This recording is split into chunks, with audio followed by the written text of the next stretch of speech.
The dog game is dying. Let's talk about the game first, not the dogs. It's the challenge of the wins, the competitive addiction, the thrill of the win, and the rewards of achievements. Losing only gives you the drive to come back. I learned to watch the winners, my motivation was there, my dedication was evident, now I'm a winner. The problem is the cheating to win, manipulating the truth, and then it's the all outliers. How is this sharing our achievements with liars, cheaters, and bullshitters? We have lost the historical value of the dog game. We can't decipher the real from the fake, the lost is the cost. So I salute these dogs of going hard kennels for all that you've given me in the game. Let's talk about pit bulls. The history, the breeding, the maintaining and feeding, and the controversies surrounding the great hunts. Come interact with the legends, and ask questions, and listen to their stories as we talk about kennels and dogs of the past and present. Hosted by one of the game's most respected kennels, with over 40 years in the hunt, going hard kennels Twin 1 and Twin 2, dogs like Champion the Debrat, the very first champion off Grand Champion Mayday, the Dog of the Year, and Register of Merit. Champion Pretty Mama, 2-time Best in Show and 2-time Gamest in Show. Going Hard's Bay Bay, Register of Merit, Damn to Champion What a Day, Champion Gus, Champion Elrod, Champion Yellowbird.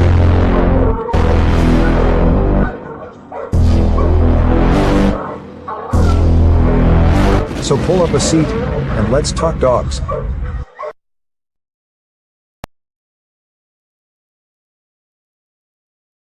The dog game is dying. Let's talk about the game first, not the dogs. It's the challenge of the wins, the competitive addiction, the thrill of the win, and the rewards of achievements. Losing only gives you the drive to come back. I learned to watch the winners, my motivation was there, my dedication was evident, now I'm a winner. The problem is the cheating to win, manipulating the truth, and then it's the all outliers. How is this sharing our achievements with liars, cheaters, and bullshitters? We have lost the historical value of the dog game. We can't decipher the real from the fake, the lost is the cost. So I salute these dogs of going hard kennels for all that you've given me in the game. Let's talk about pit bulls. The history, the breeding, the maintaining and feeding, and the controversies surrounding the great hunts. Come interact with the legends, and ask questions, and listen to their stories as we talk about kennels and dogs of the past and present. Hosted by one of the game's most respected kennels, with over 40 years in the hunt, going hard kennels Twin 1 and Twin 2, dogs like Champion the Debrat, the very first champion off Grand Champion Mayday, the Dog of the Year, and Register of Merit. Champion Pretty Mama, 2-time Best in Show and 2-time Gamest in Show. Going Hard's Bay Bay, Register of Merit, Damn to Champion What a Day, Champion Gus, Champion Elrod, and Champion Yellowbird.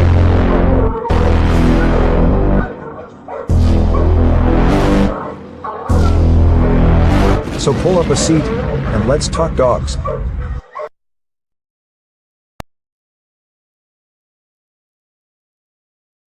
The dog game is dying. Let's talk about the game first, not the dogs. It's the challenge of the wins, the competitive addiction, the thrill of the win, and the rewards of achievements. Losing only gives you the drive to come back. I learned to watch the winners, my motivation was there, my dedication was evident, now I'm a winner. The problem is the cheating to win, manipulating the truth, and then it's the all outliers. How is this sharing our achievements with liars, cheaters, and bullshitters? We have lost the historical value of the dog game. We can't decipher the real from the fake, the lost is the cost. So I salute these dogs of going hard kennels for all that you've given me in the game. Let's talk about pit bulls. The history, the breeding, the maintaining and feeding, and the controversies surrounding the great hunts. Come interact with the legends, and ask questions, and listen to their stories as we talk about kennels and dogs of the past and present. Hosted by one of the game's most respected kennels, with over 40 years in the hunt, going hard kennels Twin 1 and Twin 2, dogs like Champion the Debrat, the very first champion off Grand Champion Mayday, the Dog of the Year, and Register of Merit. Champion Pretty Mama, 2-time Best in Show and 2-time Gamest in Show.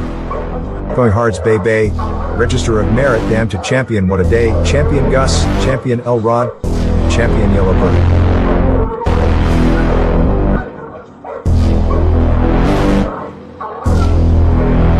So pull up a seat, and let's talk dogs.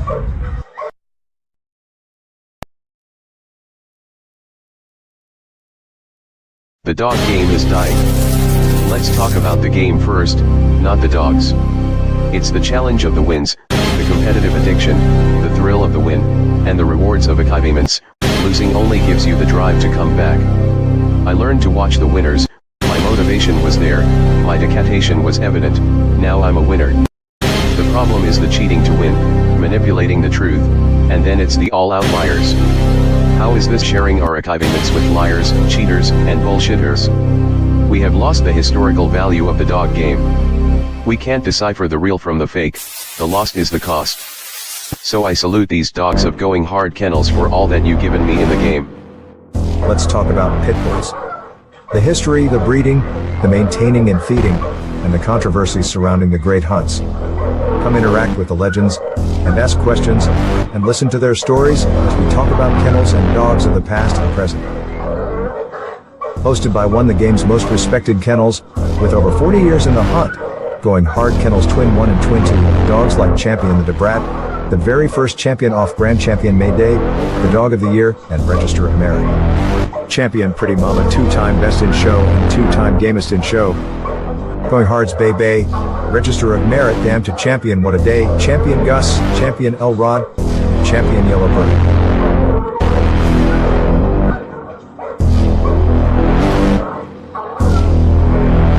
So pull up a seat, and let's talk dogs.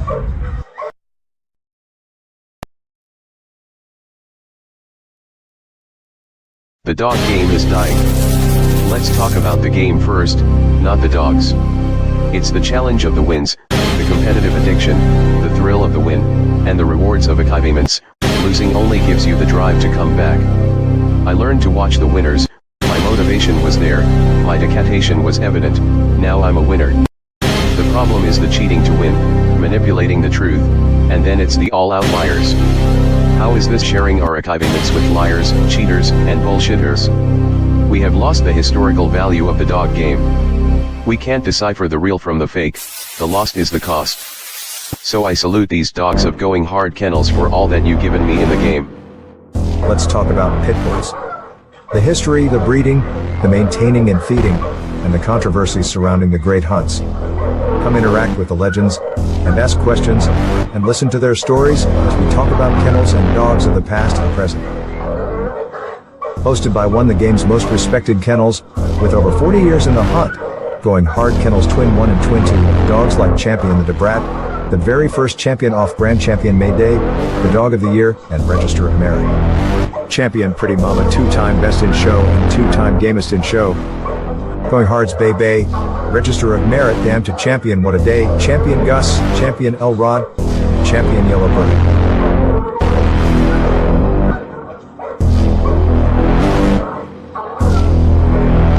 So pull up a seat, and let's talk dogs.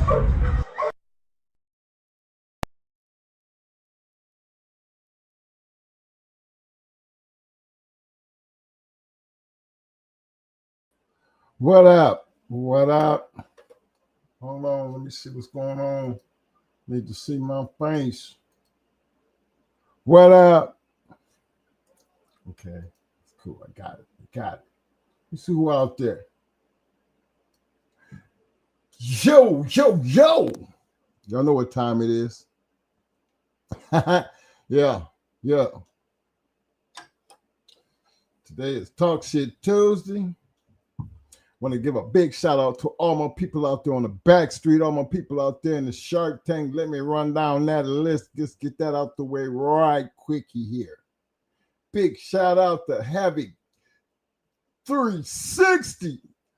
What up, fam? My main man, the all-time one and only Mr. David Morse. What up, fam? Meavy Levy 47. What up, fam? Man, I hope I ain't butchering that shit. Big shout out to my man, Mr. Bruce Banner. I see you. My man, bite down and shake that like button. The one and only Double M. That's Bows in the house. What up, fam? My man, what's up? Mr. William McNeil. Soul in the house. What up, fam? Yo, my man. Greater Thans in the hills. What up, fam?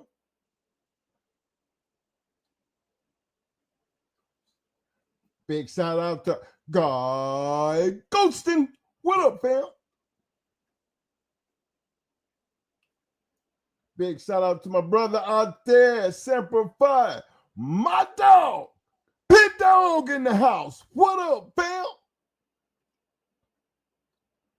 The one and only, the Mad Doctor's in the house. What up, fam? Yo, Paul Johnson. I see you, fam. Let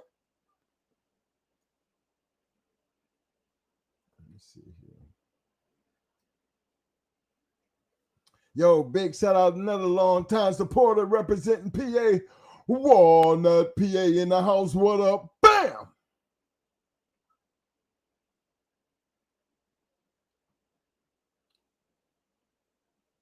Horsepower 992 up in here. What up, fam?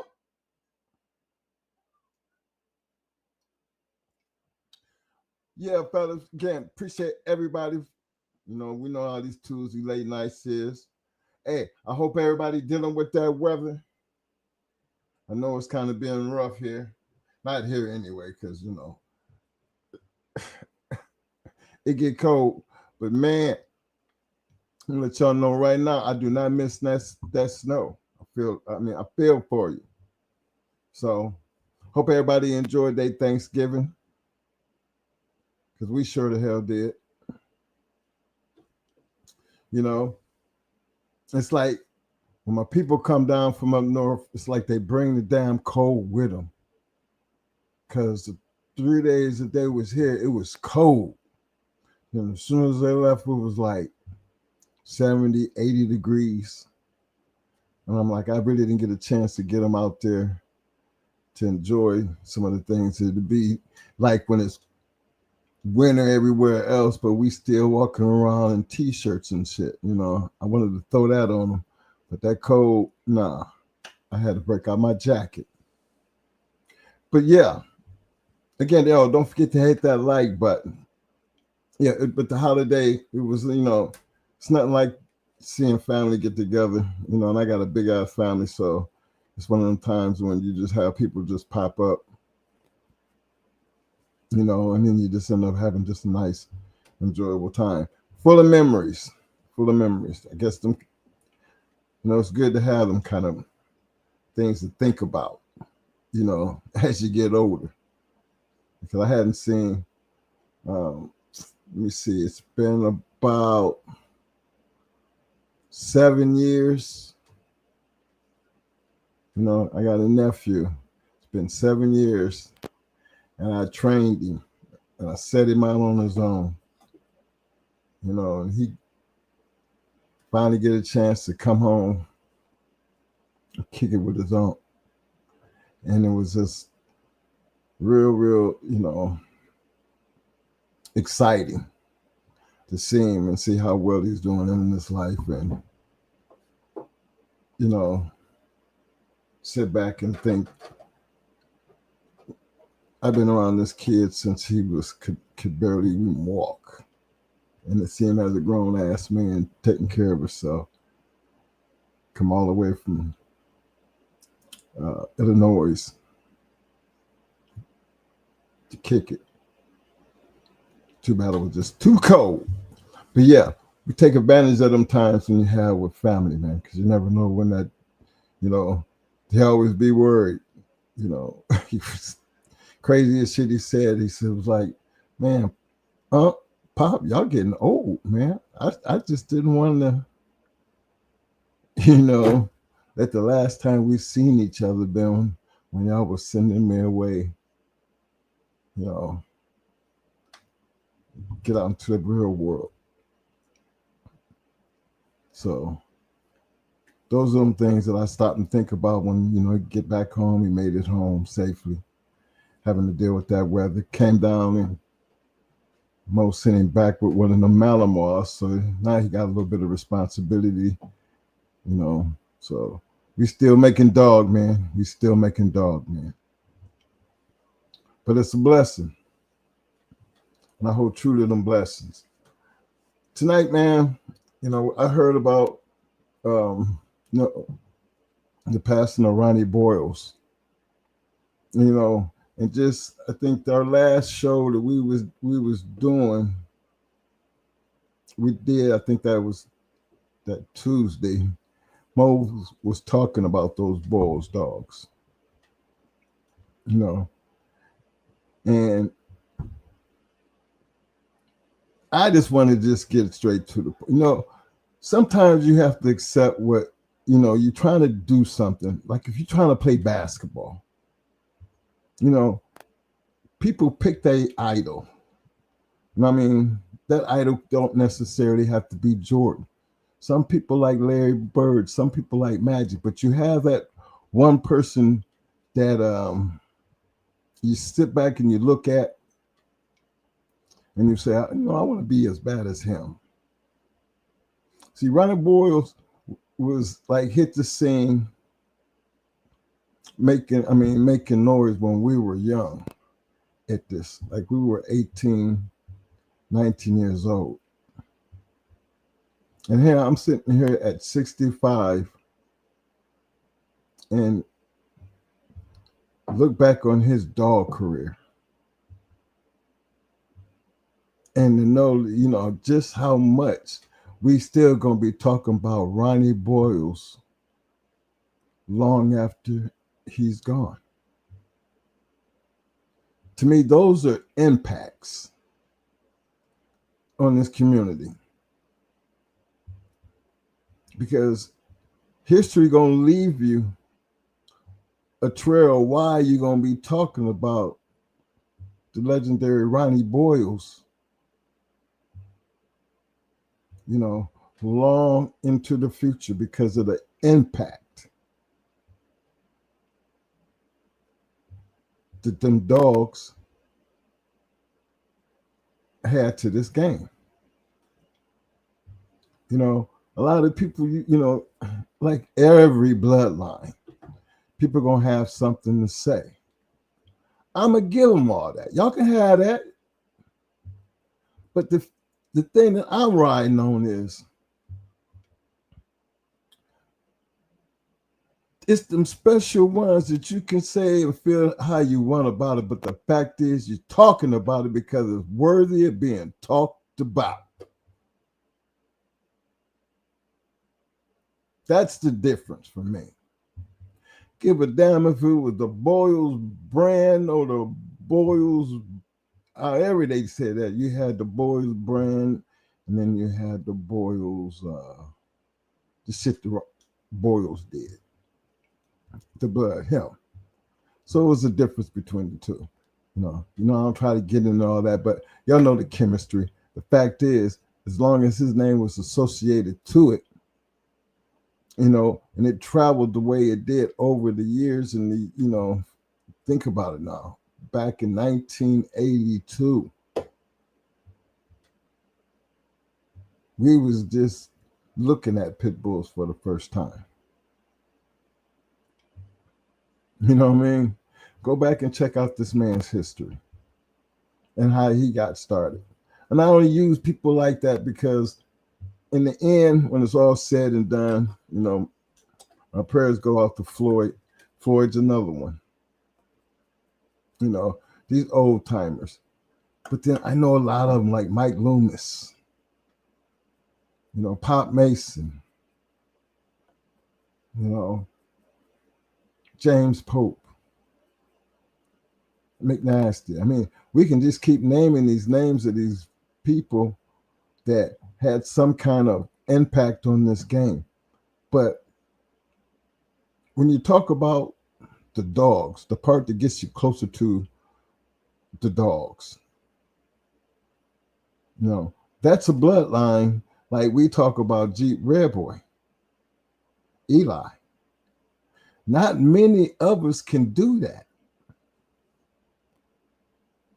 There's not many of us that when we look back on the history of these dogs that's been able to maintain that kind of consistency. When I mean consistency, as far as being able to fill in the timeline as time kept moving. I'm always going to feel like the success of a bloodline is going to be always based on the dog and the person with the dog. And it's just great to see that the right people with the right dogs going to give you the right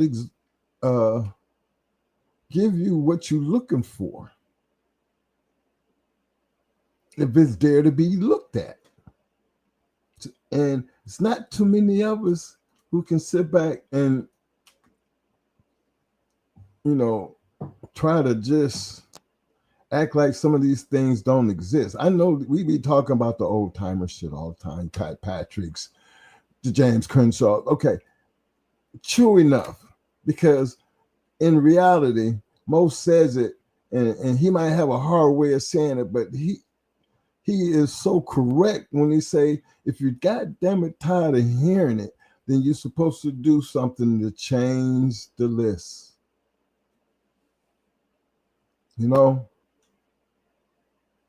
At some point, after all these years, we still talking the same names. But then I take time to give my respect to the greatness of the ones who are able to not only create an impact, but leave an everlasting impact just based on the name associated with the American Pit Bull Terrier.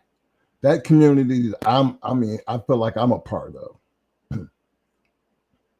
To be able to say I've seen them at their finest. I've seen them at their finest. I've seen them at their lowest. I've seen them all types of ways. But man, regardless of what it is and how you say it, as long as you say Boyles, you kind of got an idea of what you looking to get, why you even messing with it.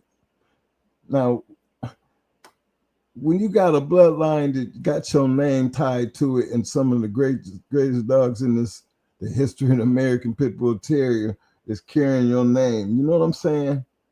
You can't help but respect that. I respected it in his life, and I will always respect it in his death. But I just want to use this time that we have in the remembrance of how legendary and great in this community, he is, simply because of the work that he put in. And the people who were able to take his shit and put in the work. And then guess what? We still can talk about it. And that holds high honors, because that's not easily done. Because if it was, like we say, them names on the RMM list and all that shit, as old as it is, supposed to change. Okay. However, that's still history. You can't go back there and change none of that shit. You can just look at it for what it is, or just create a new list based on, new things. We ain't got to that yet. Remember, we still trying to get everybody to get into the confirmation shows, change the whole concept of representation. But the reality of the community itself gonna always bear the likeness of what I call the American Pit Bull Terrier. They have outlasted time through all the dumb shit, all the years of the things that come along with having them.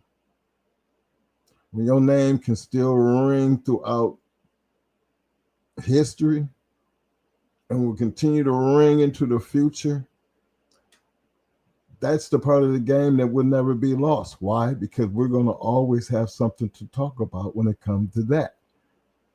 Because how you're not going to talk about them without talk about them. See, I can fill in a lot of things simply because I was a part of them many years of being a part of this community during a certain time period. Know all the great names. Talk about all the great dogs. Because we were able to live it. Imagine his time period. I can't even think how I can't even put my mind in the level of trying to think like him based on the amount and the biggest impact he had on the community as far as creating something that carries your name, man. Come on now. Everybody ain't doing that. Everybody ain't doing that. We know we got a handful, but then you got to pay attention to the people who taught them. And then watch the people that they taught, because we all had to learn from somebody. Trust and believe that. You can pull up all the interviews that you want, and you ain't gonna never hear nobody that was worthy of being talked about in this community talk about he picked up a book and he read the book, or he bought this certain book and he was just going off the book. I ain't met a one or ever heard of one that ever would have that make a statement of such. So we all have our way of learning and how and who you learned this game from. And that's why I be so intrigued about, reading and understanding the past, because we was back in them early days when we started out, we was all into the going like Barney. We always tell you that, the Kobe, okay, this is a new thing for us. So we're going to chop down on this history thing. Not knowing that we on the yards is the people that we still, we really be reading about. But just being able to experience in that and get to the edge I am and be able to look back on all that. And then, feel the loss of somebody that I looked at like Pat Patrick and Floyd Boudreaux, and those people are the Mike Loomises. Those guys were still living during my time. James Pope. Remember, I'm watching these guys, die. Big Apple, another one. When you start seeing them kind of things happening, and you're watching the community, and when you say these people's names in this community, it holds some weight simply because they had that type of impact on this game. Something that they had left, that we supposed to always, cherish, or strive to be, at least try to be on that type of level. And maybe because I look at things a little bit different because of the responsibility it takes to even be messing with a dog. It takes more than I just want a dog. Growing up around these dogs and being involved with them as long as we have, you got to have a purpose to even be dealing with them with all it takes to be able to maintain and raise and get what you expect. Don't be kennel blind. You're working for success, competition, responsibility to the job that it is demanded to do, and be the best at what it do. You think about it, man. Them boys, them big boys, they was thinking like that, and they took that shit real serious. You just took it just as serious as they was taking it. Hell, how would you know if you ain't trying to be on that kind of level? It's just easy to sit back and admire something. It's a little bit different when you're trying to imitate what you admire, because those are the ones that work that much harder to become better than what they admired, because that was their goal in the first place. If I can just get where they was, I could possibly be better. And this dog community was built on that concept.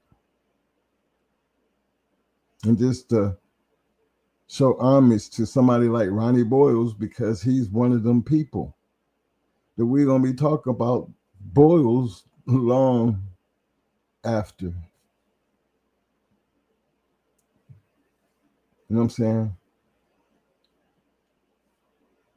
And that's an accomplishment. At least it should be to this community. You know? So I'm going to let Mo get on. I just wanted to throw that out there because, you know, I take that kind of, you know, for me, I look at, you know, the way people do things and the way they handle themselves as people dealing with these dogs. You know, because you hear the name, but there is a person behind that name. Understand the person behind the name and just pay close attention to their work and let history tell you the rest. Because, you know, it's not like the man was hiding in the closet somewhere. He put in the work.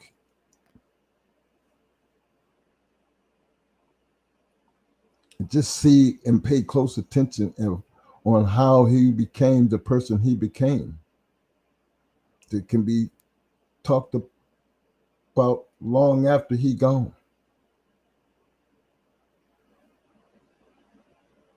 To me, that's legendary, man. Everybody ain't doing that. I'm giving my shout outs to him. Big shout out to my man, Constant Trauma. What up, fam? Let me see. Yo, my man. Burning Star, I see you, fam. Yo, John Johnson. I think I got you earlier. What up, fam?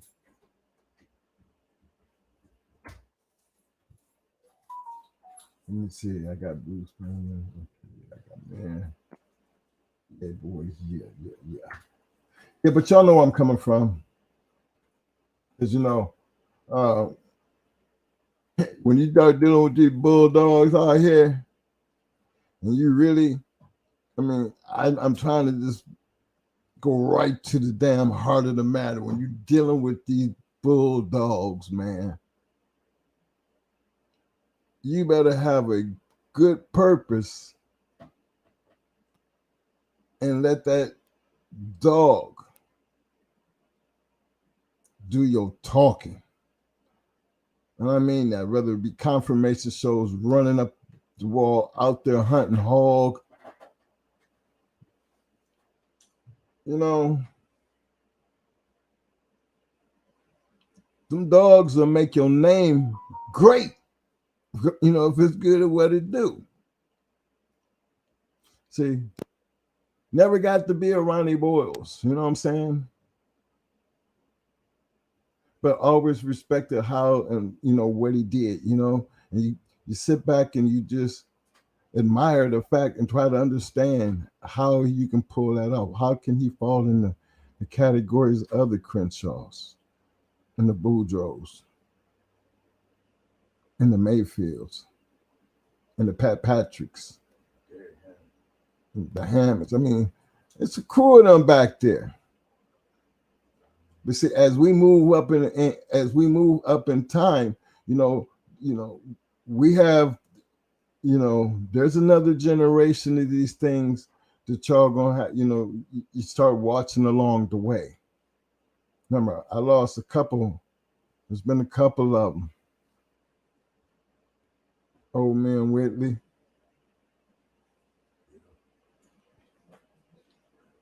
My man Bill Struthers.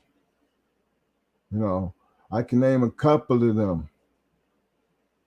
You know, all dog men that had a big major part in the game. That's why I can talk about Bill Struthers too.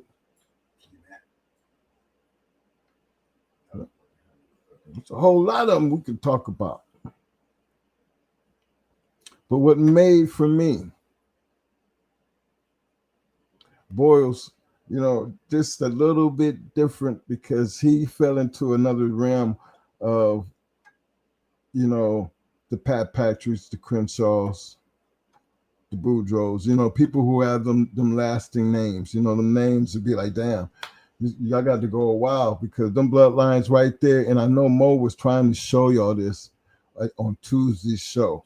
Why the Boyles and the Bolio and the Stompanados, he knows the shit like he knows the shit. And he tries to just fill it in them gaps, why and how this was able to happen and why it's been able to work. Because if you go back far enough, it really is all the same shit type of ideal. You know what I'm saying? And the ones that were successful at it, they stuck to the formula. And this is why we can say, shout out to my man Ronnie Boyles, because he falls into that legendary status of you will be talking about his blood long after he gone. So on you, Mo. What up? Here, turn the mic on. I got it on mute.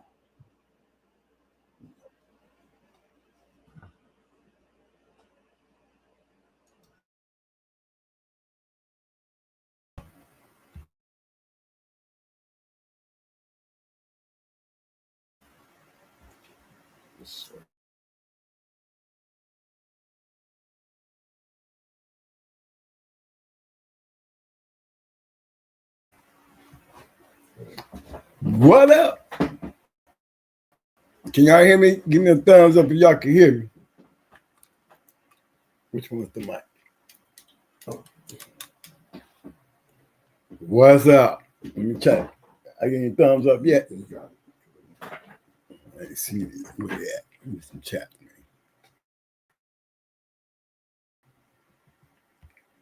What was y'all talking about? Ronnie Boyles? Chat's up to the top. You can't get to the chat. Right here. No. The chat. Okay. All right, y'all. What's up, everybody? Okay, I got some thumbs up. Okay. I see y'all. What's up? I know I've been slacking, y'all. You have to understand. There you go, standing over my head again. Can y'all hear me? I got thumbs up, man. They hear me. See the circle? That's what I'm. See how you talking about that? Go, just like that. Hey, y'all, yeah, fellas, you keep Mike off from lurking around. Y'all know how I get when I get to getting down. If y'all lose me, you know what I'm saying? There's a thumbs down like there's a thumbs up. If anything happens to the sound, fellas, step up so we don't lose nothing when I'm talking. Okay? I need y'all help. That's gonna keep Mike from buzzing around. Get up closer to the mic. You ain't talking loud enough. You know what I'm saying? Because they say it. Aggravating. I need y'all help. I need your help, man. I gotta help me, man. Get your dog off me, man. What's up, fellas?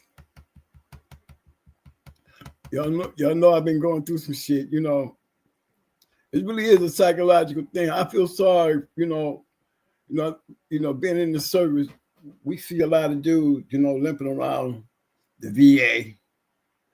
You know what I'm saying? And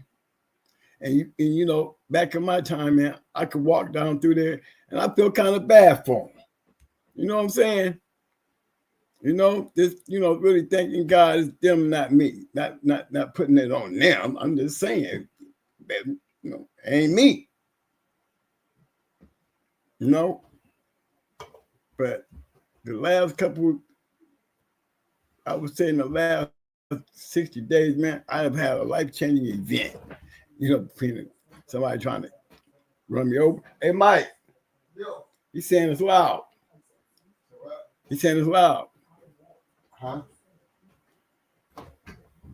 He said, we hear you loud and clear. Then the man said loud right there. I'm going to make sure. I don't know what that means. Am I too loud? Am I just right? Just look at your circle right there. The circle right there, you can see that flower. That circle. What circle? It comes up around your name when you're talking. Yeah, it sounds good. They saying it sounds good. Okay. So okay, I'm straight. Talking. Yeah.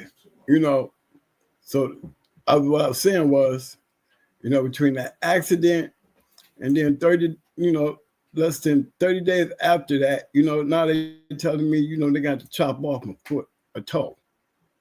You should have cut that when I was there the first time. So you got to understand, you know what I mean? On top of all the pain, that's still 30 days of pain. You have to go suffer again. And then you have to look down there at your foot. Ain't going to be no more sandals coming off of me. I'm a socks and shoe man from this point on. You know what I mean? But yeah, man, I'm just glad to put all the worship and the prayers, and y'all be stepping out there. Y'all be looking out for me. That's why I have to get back. I gotta get back. But personally, y'all, it really do be hard. So let's get back in this thing, and let's talk about not just Ronnie Boyles. You know what I'm saying? Let's talk about his formula. You'll always hear me say that over and over and over. I know y'all get sick of me saying that. And I don't want to go diving in to point out something I have pointed out so many times. Let's just concentrate on why we can say Ronnie Boyles' name in depth, knowing that his name is going to be in depth in the years to come, like we talk about Earl Tudor. You know what I'm saying? And in each one of them instances, all the way down to Pat Patrick, James Crenshaw, Tom Gardner, Atlas Brewer, James, do you know there's just all of them? If you just take a look at all of them, you can throw Victor in there. You can throw the, new guys, Missing Link, Stone City, Evolution. You know what I'm saying? Gaston, Undertakers. See, those names are just implanted into the history of a lot of pedigrees. You don't know how many it's going to be. We go Jeep Rascal, Red Boy. We might end up one day Jeep Rascal, Red Boy Boyles. Banjo Boyles, Eli. You know what I mean? You're going to still be slinging them old names, dead names. But because of those names, it has been able to elevate and continue being a vocal name in your pedigrees to even talk about. But you able to even throw their name in your line while you standing all strong with your neck stuck all out like you said that shit with pride. And if you honestly think, really think about it, as much as I keep pushing that issue on the formula and just put that formula into a mindset of a person. Y'all do a lot of breeding out here. And to me, it's like a lot of paper breeding. And that's what be throwing me off, because I'm still saying, we're going to ever have an all-M in the confirmation one day? Are we going to ever have a all-M and a wall climbing? You know what I'm saying, y'all? Are we going to ever have a great dog that can stand out amongst all these great names like Ronnie Boyles and Earl Tudor and Floyd Booth? Why are all y'all still breeding in your genetics the very same shit that y'all trying to get away from? I don't get it. Why do you think that you're going to make something better with an understanding that has nothing to do with none of those great dog men? None of them. Their mind was not on that type of mindset. Their minds wasn't on trees and walls and confirmation. So I can't understand, what are you guys trying to get out of your dogs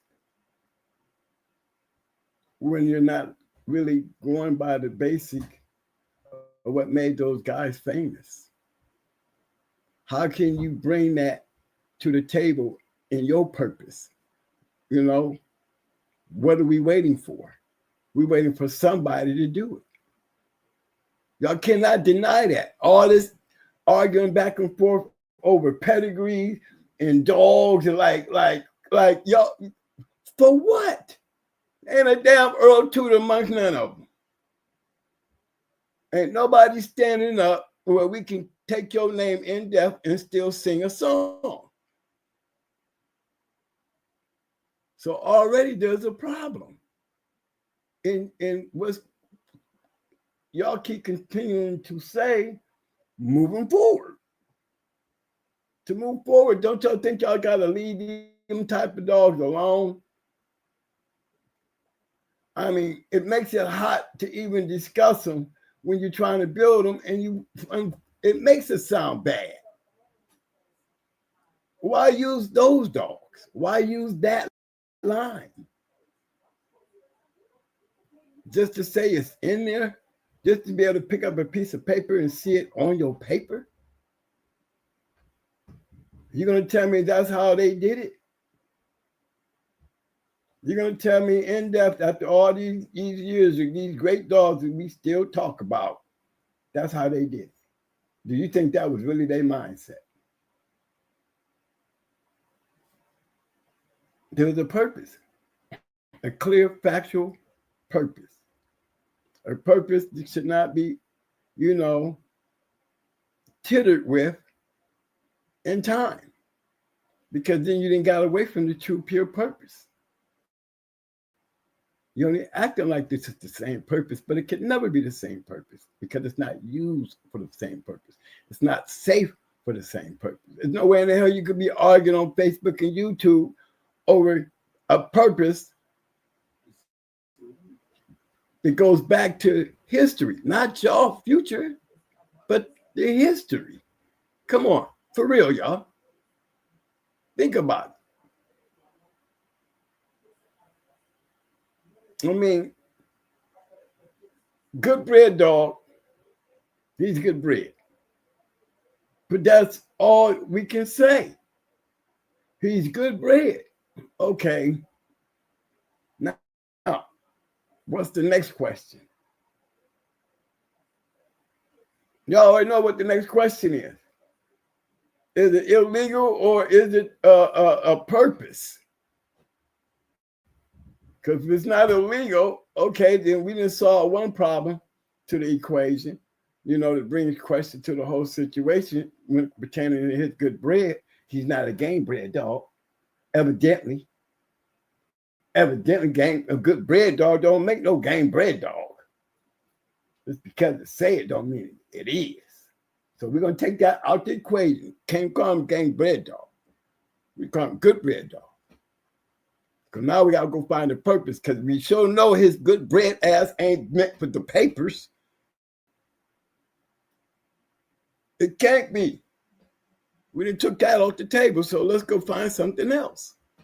Let's go find something else that just can take this good bred dog and create the same type of animal with the same kind of historical background, other than what it came from. And not everybody depended on what it came from. But at the same time, boast on the simple fact, if it don't be where it come from, y'all wouldn't be having nothing to talk about. That's what y'all ride on. That's what y'all argue over. But let's be real. Let's be real. We got to take that off the table. Well, that's good. I mean, I would think that's a good conversation. Why am I hearing myself? I need to turn on my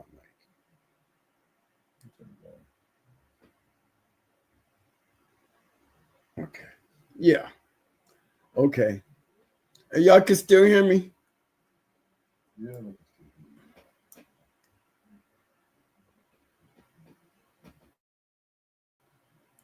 know, me. I'm just sitting it out there. I would love. Okay, I got one.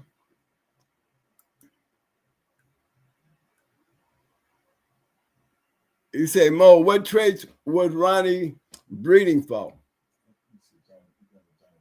That was Johnny Rocket. Johnny Rocket said, what traits was he breeding for? I'm going to be honest with you, bro. I don't think he was breeding for traits. I think they all was, when we talk about breeders, we talk about dog fighting breeders. There was something that they seen. I mean, and just take it from a person that, to think, I always say, guys, always look at the mindset of the breeder. It's all about what he's doing.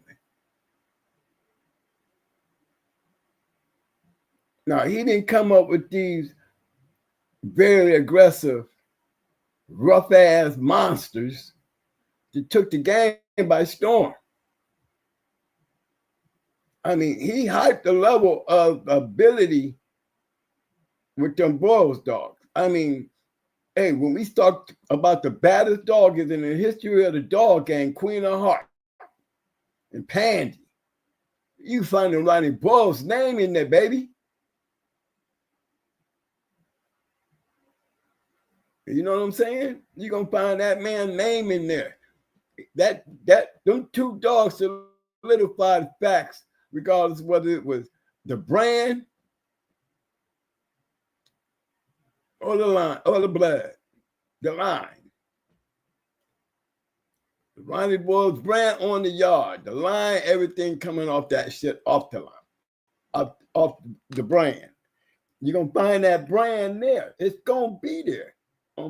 Two of the baddest dogs to walk the earth and did what they did back in that time. And he had a couple of them. Don't forget REP now. REP, he made Ronnie Boyles' name. Ron John, he did his part. He did his part too. STP did his part.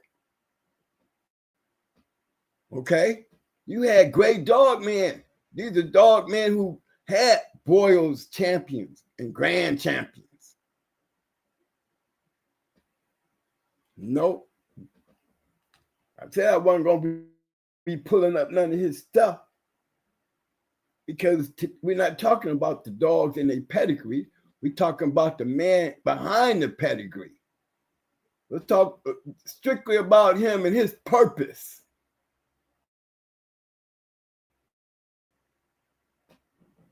Let's talk about his purpose and what he got out of his purpose. So we can talk about him in depth, knowing his name gonna still ring years from now. Right? Earl Tudor's name rings. Floyd Boudreaux's name rings.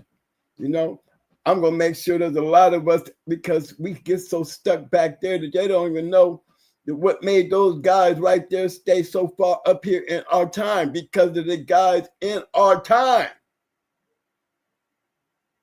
Made them dogs still relevant. Why aren't we saying their names? Because you go through Ronnie Boyles stuff, you will be able to see what him as a breeder was doing. He had a formula.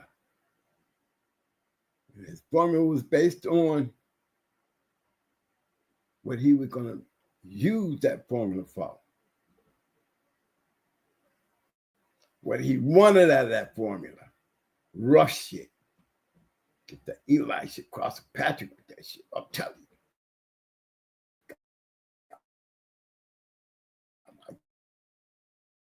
I might be on to something. I might be on to something. Go get that turning ass, snapping ass Hank. Soon as you throw that little Eli in there, get it. Yeah. We're going to get to roughness. We just can't get that little 30-minute hiccup. You know, we're going to have a whole lot of those. We're going to have a whole lot of them hiccups. You know, but that's common. It's part of the line. We understand that. We understand that. That came from the Eli shit. Don't think I'm lying. But that's where that rough shit come from. It was just a little gamer. You add that Patrick. Got even a little rougher when you had that Hank. Okay? But those that did make it out of there, you got to admit, you know, one thing about it, when you start speaking of the two baddest dogs, I'm talking about just the ones that you know. And it's not going to be an argument between Queen of Heart and Pandy. We're not talking about males, but they included. There ain't never been a male out there better than them two dogs. I'm trying to tell you. There have been some great ones and some good ones, but nothing more devastating than them two females right there. And you know you got to give Tornado her props. You got to give Tornado her props. You got to give Queen her props. But man, battle with them, both of them still to me is Pandy. Pandy, one that you can only get full props. Well, nobody looking for her. Queen had 8 wins because she had 8 people who could beat her. Okay, come on. Tornado had 10. Pandy had 4. That's it. 4. Tell you a lot. Who you gonna find in her pedigree? Okay? That's what I call the ultimate Boyles dog, or what Boyles represented. He will go down in history.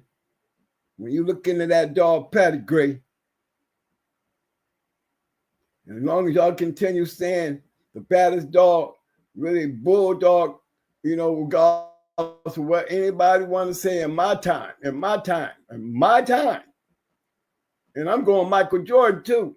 You know, I go Michael Jordan, Kobe, and LB up in here. I'll say in my time. And my time consists of a couple times back there in the back to back to everything about what I know about this game.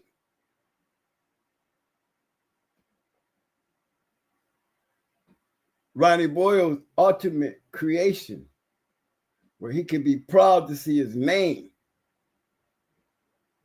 When you can see his name. Every time y'all brag about that dog. Because that's the dog you need to be bragging about when y'all be talking about what's the baddest dog ever been around. I'm going to tell you.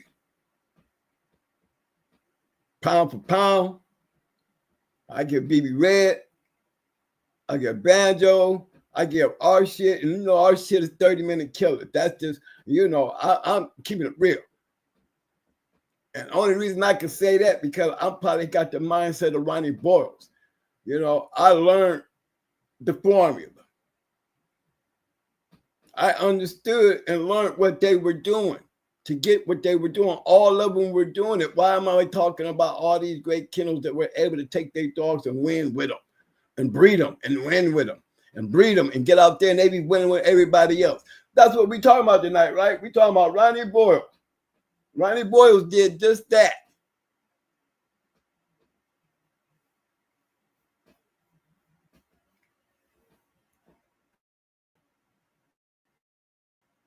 But what was they doing it for?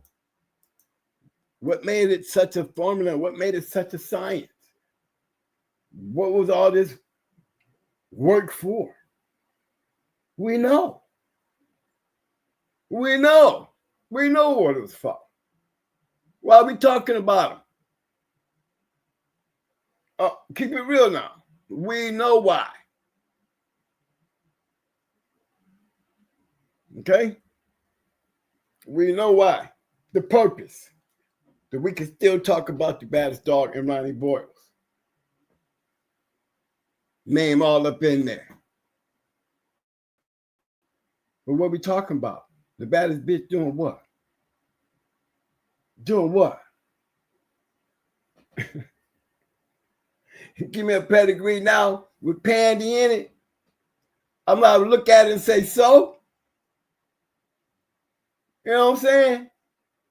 It's there, but it's not the same formula. It's not what Ronnie Boyles did. It looks like it. But there's a difference between look and what it is. You know, y'all got piece of puzzle right there. Y'all ain't really put it in its proper place. Y'all ain't put it in its proper place. You should leave it right back where it was so we can keep the dignity of these dudes' name even in death. No, I want to talk about Ronnie Boyles' dogs with a bunch of dogs just sitting on a pedigree. Doing what? I mean, give me a tree, give me a wall, give me a treadmill. I mean, give me something that I can talk about Ronnie Boyles other than what Ronnie Boyles did for the dog gang.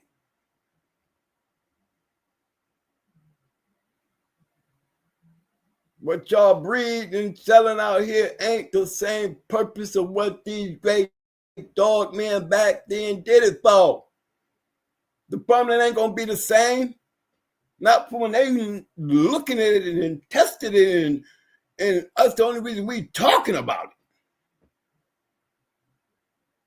it. Everybody else is proud to have these names, but y'all want to act like they don't matter back there. But that's y'all selling point. It's your selling point. Come on.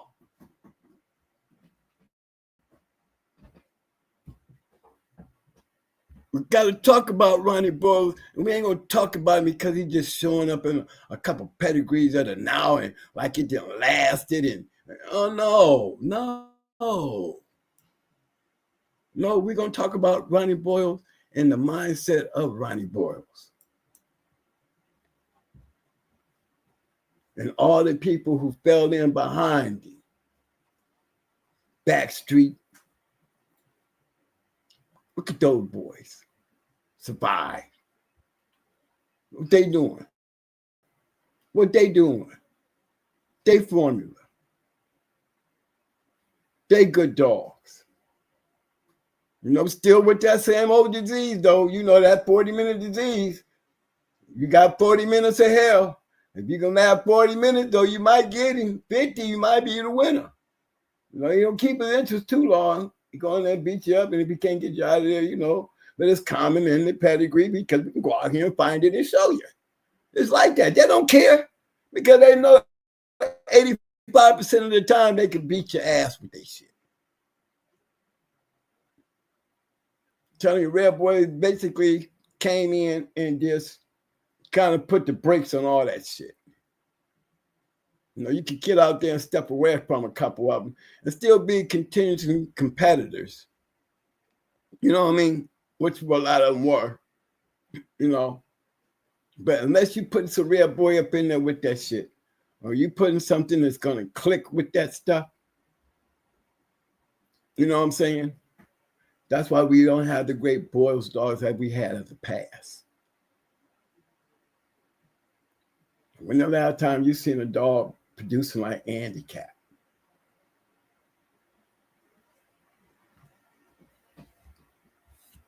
You know, I can probably dig in there and I can have y'all guys throw some of the baddest bred dogs all over this pedigree screen tonight.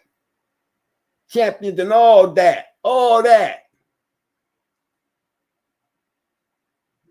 And what good would it be but us throwing up some great bulldogs up, something totally different than the purpose of what we out here on YouTube talking about. We can only talk about the history of these dogs and how they was bred and why they was bred. That's as far as we can go. So I can't understand the argument of why we can't be on something totally different. When everybody just, you know, come on, let's go reality check. We got good bred dogs out here.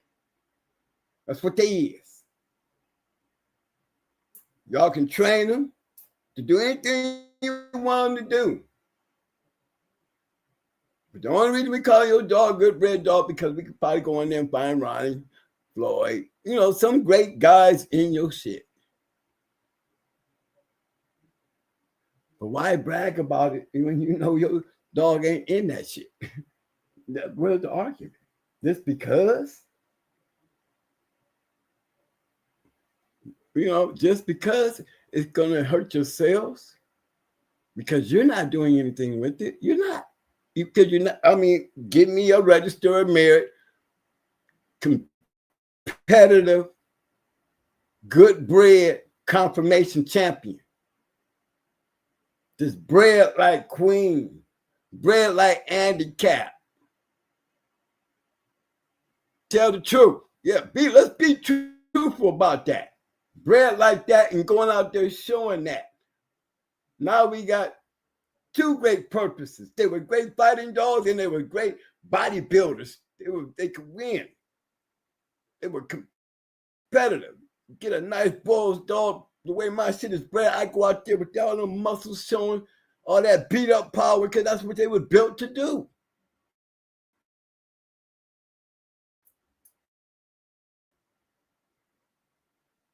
Now we can get them and bitch your past is in no relationship to what you doing in the now. But you selling your shit off of it just because you got it in your paper, because you ain't doing nothing else. You ain't running nothing to produce anything that's going to create the name of the line of dogs that you got on your papers. We're in that level to do that, and you know that. So concentrate on what I'm saying. Let's argue about that point. Ronnie Boyles died. Ronnie Boyles dogs are going to go into the future. And by the time you get done using Ronnie Boyles' name as a selling point, for those who's lucky enough to have that shit in their pedigree, just remember this. What you doing with it ain't what made Ronnie Boyles famous. Let's just hope you doing something with it to make you famous.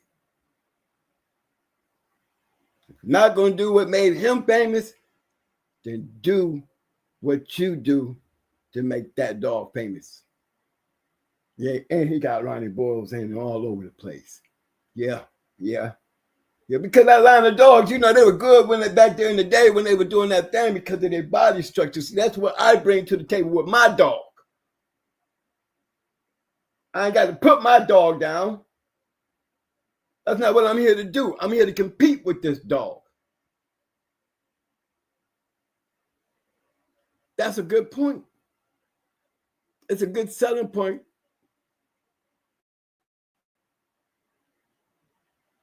That's a good selling point. Whoever dog looked the best in breeding pedigrees these days, you gotta, it's a selling point. That's all it is. Bunch of lies, wishful thinking. And the sad part about it is y'all don't want to do shit with them, but y'all got the baddest thing walking the goddamn earth. Y'all talking, I don't know how it came out my mouth. I didn't mean to put it out there like I'm blasting anybody. The way it came out my mouth is because that's how I felt. You know what I'm saying, y'all? Keep it real.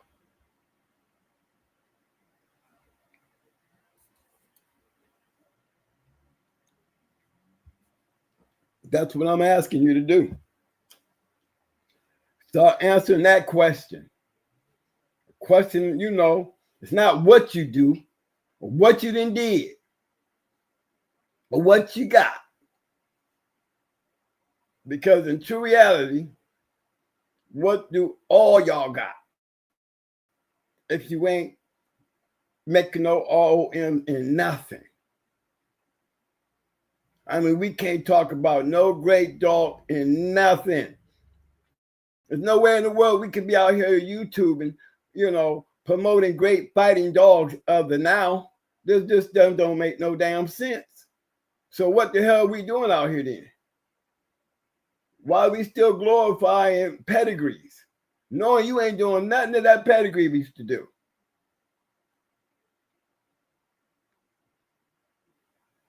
What community we in here? You really do have to really start paying attention to my words, all you buyers that want to buy a pedigree just to be able to sell your pedigree, argue and put each other down over a pedigree. Be stuck on just having a pedigree. I've been breeding these dogs for the last 4 or 5 years, and you ready to clown on somebody.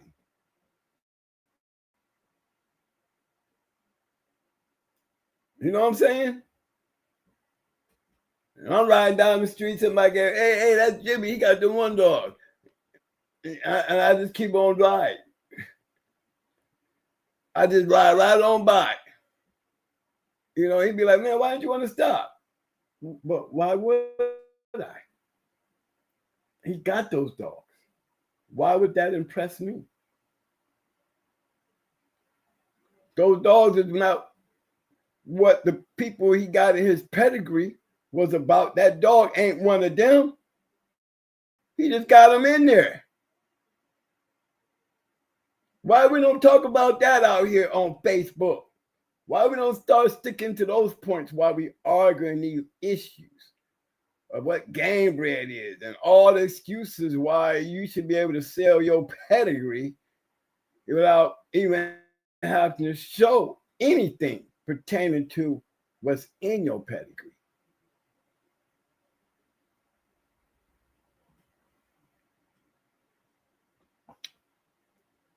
Yeah, I'm feeling good tonight, y'all. Y'all feeling good with me? Y'all feeling that, baby? I'm just wanting to make sure I'm everybody in there with me.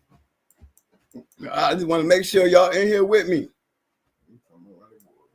Because we talking about Ronnie Boyles. The Ronnie Boyles. The first one that really brought the destroyer to the mat. I mean, a line of them. I mean, they were still good. When you get to talking about retard and Emmett, we didn't give Wacko his. We got to get Wacko his because he was one of them. He did still produce champion skins.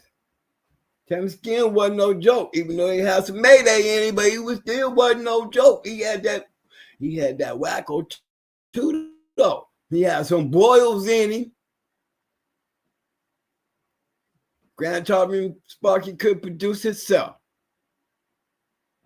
Talking about a bulldog, he ain't no Grand Champion Sparky for nothing.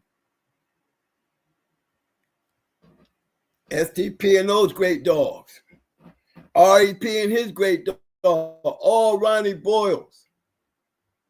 He'll go down in there in history, you be finding him right there when you start talking about them baddest dogs. Baddest dog, you got the top 2. You got Tornado, Queen, and Pandy. Now put that in the right order. I go Pandy, Queen, and Tornado.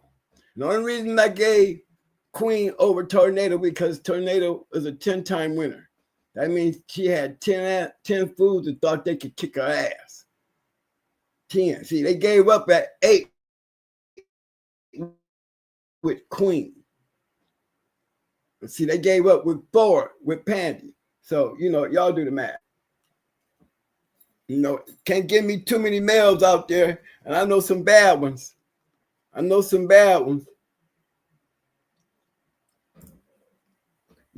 go on that all them list. And them top, there ain't but one up there. And one up there who wasn't a badass. And they say he was pretty good if they would have ever done it, but compared to who he up there with, okay, them top 5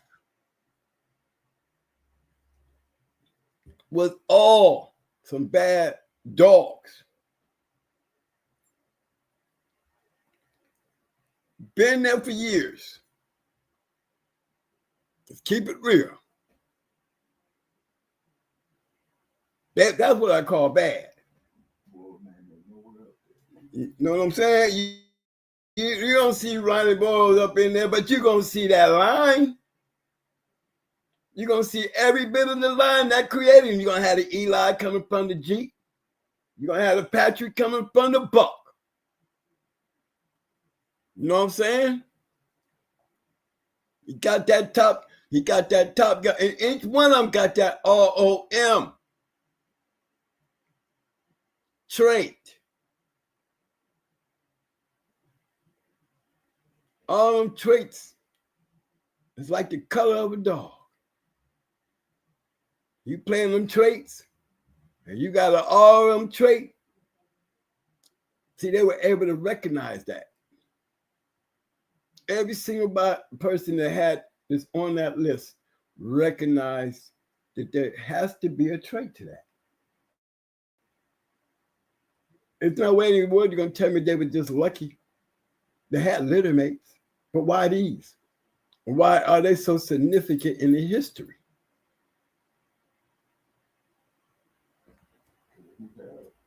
Look who had them. Look what their purpose was. Wouldn't he be talking about if it wasn't on that purpose? It's not about the dogs. It's about the breeder who created those dogs and the impact. His mindset and the way they thinking. Ain't nobody been able to do it since.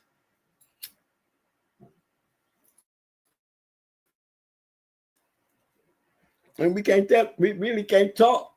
But so far, when we start bringing in, certification and verification, because it's still all based on historical notes. We know historically that ROM shit hadn't changed. It ain't been an update in a very long time. Maybe there is no update. But why would it matter? Yet we still selling dogs paper-wise on Facebook. We still watching bulldogs, flirting and doing all these great things. But, I guarantee you, you'll never see none of them nowhere in the history talking about taking away from that list. That list is a historical list that I guess will never be changed. In the years to come, that list will still matter. It will still matter. You know why? Because based on the way times are with everybody breeding dogs,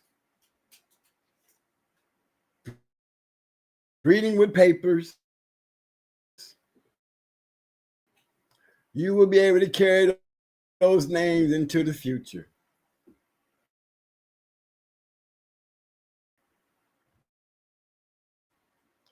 If you got all that in your pedigree and there is no purpose, nothing but papers.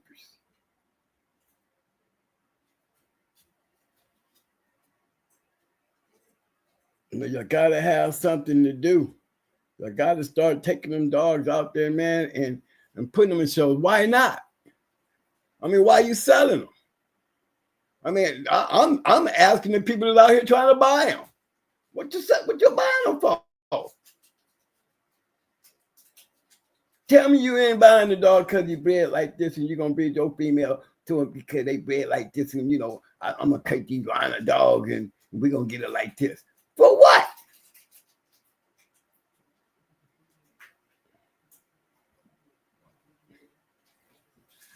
To sell somebody else your dream? Because they show out there buying them evidently because everybody's trying to do it.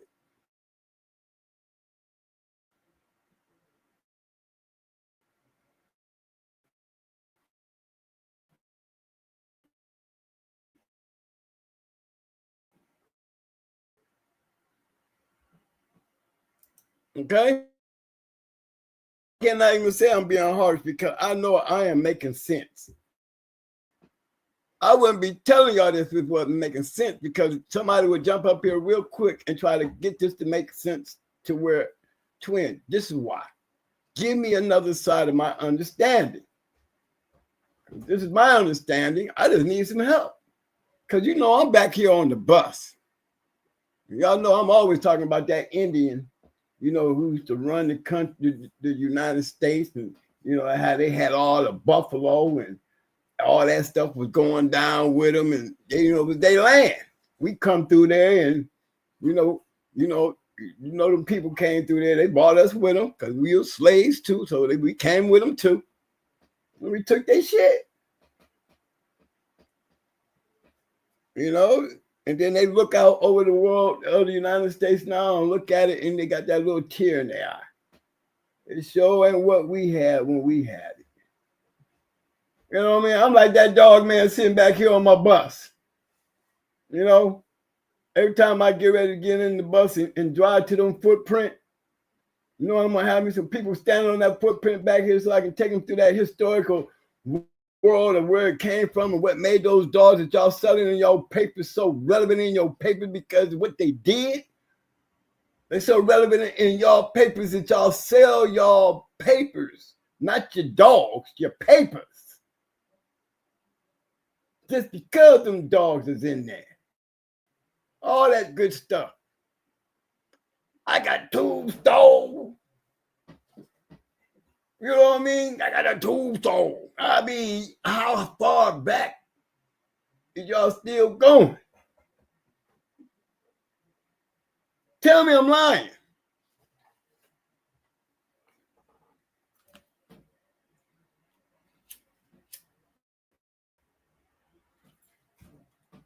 Why we arguing? Why we arguing? And who arguing? Is it the truth? Everybody got good bread shit. Everybody do. For those risk takers, all I can say, every time I see it pop up on PDK, I feel sorry for them. Because I know how I feel. I just ain't never been jammed. But you know what? That's just part of the damn game. Okay, I'm on the bus. I'm sitting here on my bus back here in the historical world, and I'm telling y'all they was getting raided even back in my time. You think they know better by now. I know that's what a lot of you lovers of these dogs are saying. I know that's what y'all saying. We can just do so much more with them, but you're taking your damn papers and you're selling them off of the very same dogs. And the same guys that was taking those chances and getting busted and yards getting snatched out and a whole generation getting gone, just gone.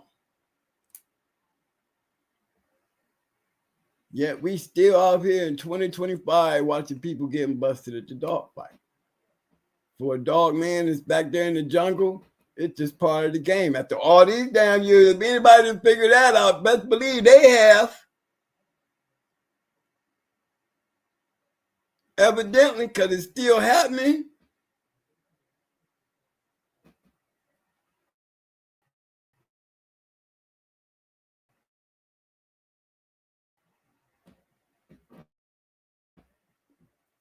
You know, we look at that, and then we have all these things being said about it.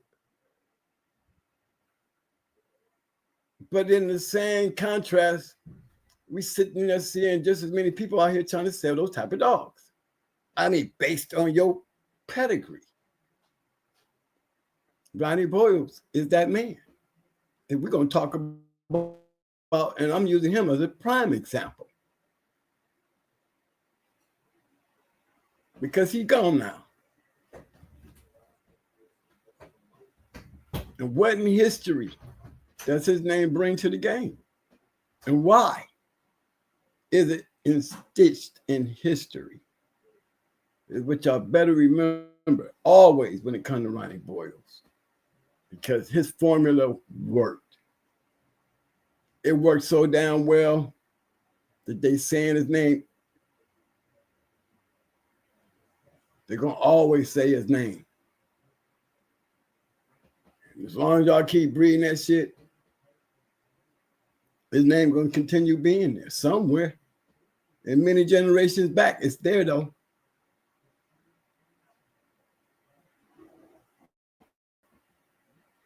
And through all the paper shuffling and the good breedings y'all making, it'll be there. But would it ever be the Ronnie Boyles dog? Really? If I can took that shit and compared it to what Ronnie Boyles' vision was to even make his name relevant in your time? We're talking about two different situations, two different dogs, two different lines, two different expectations. Y'all have to start realizing that. I got to come up with a new plan. Because y'all hate me when I say that. But I'm saying the truth.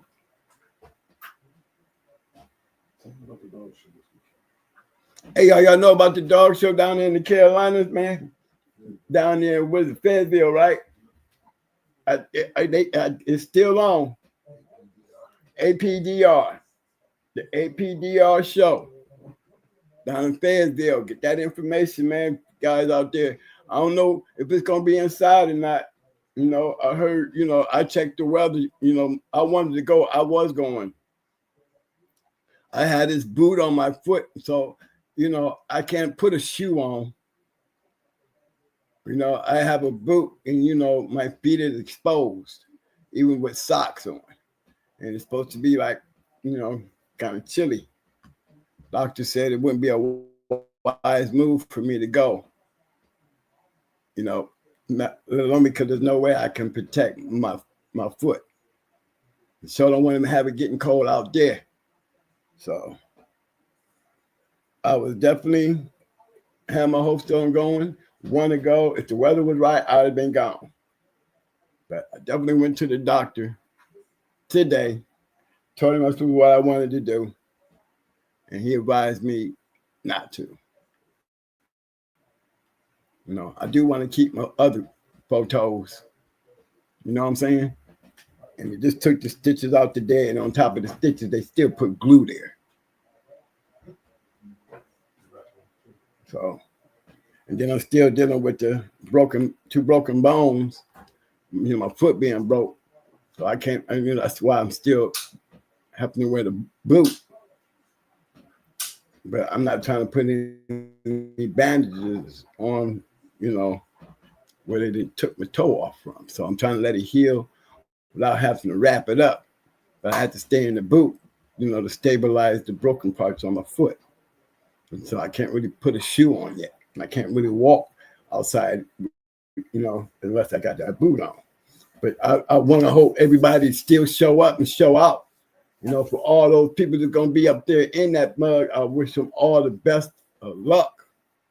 You know, because they're all competing. You know, we need to do a whole lot more of that. You know, give me some pedigrees and some competing. You know, where I see a best in show. Can I see how your dog bred? You know what I'm saying? Because guess what? I can guarantee you, like I said before, the dogs that I seen at that show, when, you know, they got a chance to show me and tell me how their dogs was bred, it's possible. It's possible. Everything ain't got to be ADBA. You know, Tom got his little thing going. Who that? Bonafide. Yeah, Bonafide. They got their thing going. You know, APDR got their thing going. You know, they're out there, and they be interesting. They be nice. I mean, that's the only place I know where you can face your dog and let your dog act crazy without the police running up in there giving you a baiting charge. You know what I'm saying? I mean, we still grade. We still grade. We still like to see a good bulldog try to get one. Okay, we still want to see that. It ain't got to be that, but we can still see it. It's still a part of the judging. Shit, if ADBA take points, like, shoot, why shouldn't everybody else? If that's the closest thing that we can get to a real bulldog, and at least his behavior, along with his looks, his gameness of wanting to jump up there on that wall and go get that mud, to me, that's game. Bulldog to pull his all up in there and try to go get that mud. Give me one of them record breakers like that. Tell me how he bred. Why wouldn't I want to know how he bred? Why wouldn't I want to know how he bred?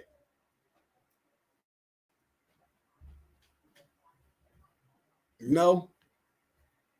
Anybody out there selling puppies that ain't doing nothing but talking shit about you know, and not, I'm just being real on anybody that's out selling puppies with great bloodlines. You should be encouraging people to do something with your dog outside of just selling him a dog with a nice paper. You know, you got all that work that you have in this pretty puppy. How your name gonna ever be great?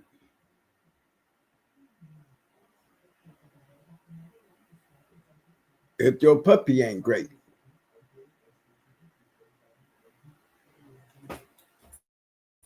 Get him to do something. Okay? That's all I'm saying. Don't go arguing with me because you selling papers. Because that's all I see. I mean, I'm gonna call it like it what it is. You selling papers. Because what else is you selling these dogs for? You know, and what is your selling point? You know what your selling point is. Come on now. Keep it real.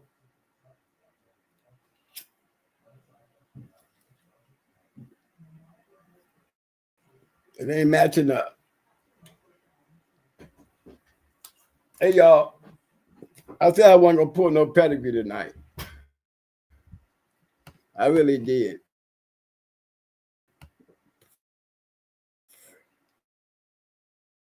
And I really tried.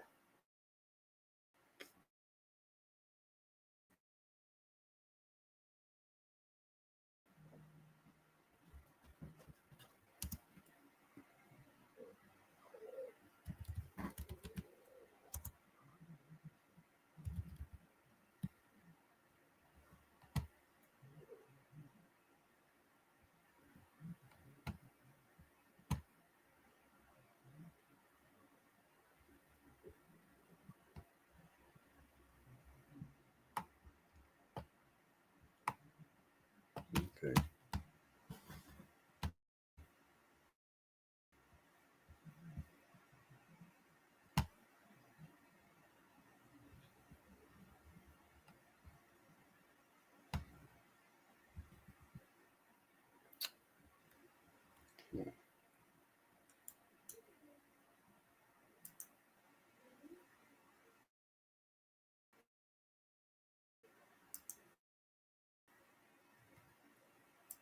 I just had to go get her, y'all.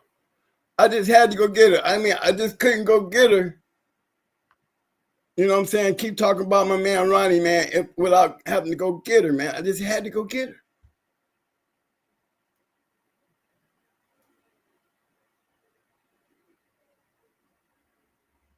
She wasn't just the best bitch since Grand Champion Queen. Hot.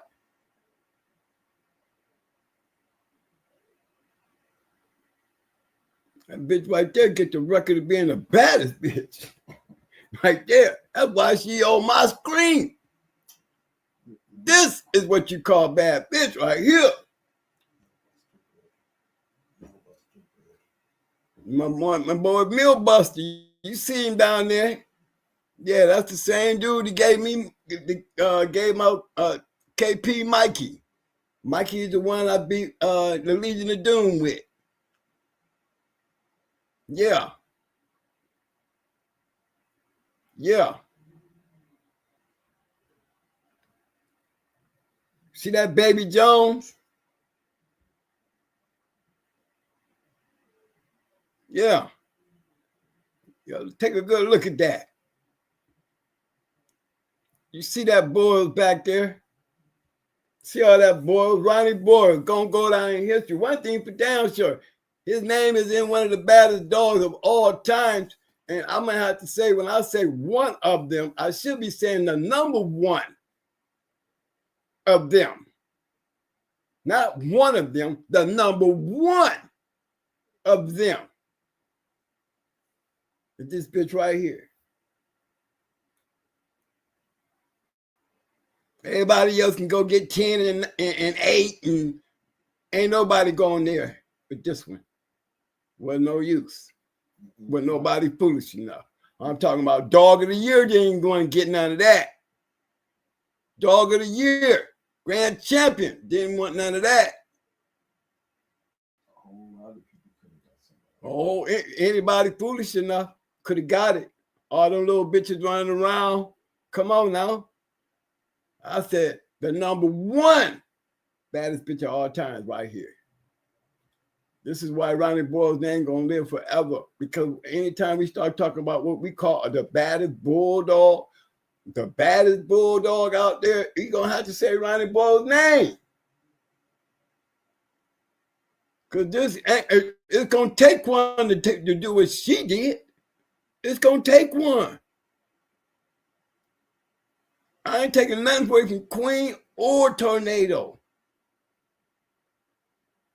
But they had takers. Without them, they would have never got that far. Here go one that didn't get no takers for 2 years. Don't care what country. Didn't care what country. All y'all 30, 31 pound heifers running around here getting dog of the year. And anybody else that wanted to make a credit name at that weight knew to stay away from her. You know me. I go in the champion anybody. Well, I tell you, one was sneaking up on my doorstep, I had one. I've been looking at that nigga through the blinds. I know this nigga ain't been knocking on my door. I'm not answering that door. I'm looking through the blinds at him. Shit. Nigga called me on the phone. I see his number. I'm going to sit there and let it go to voicemail. She was that dog. And we still talking about who?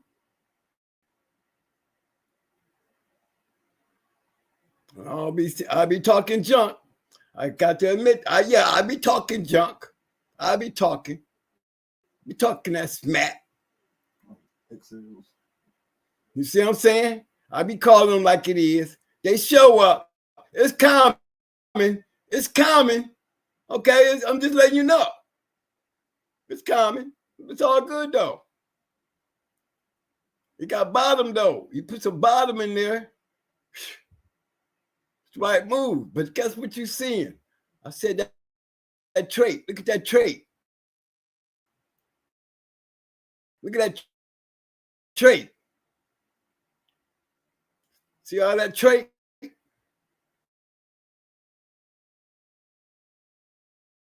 On them flaws, but we can live with it. As long as we keep getting shit like this, we can still say, well, all them flaws is still the baddest thing.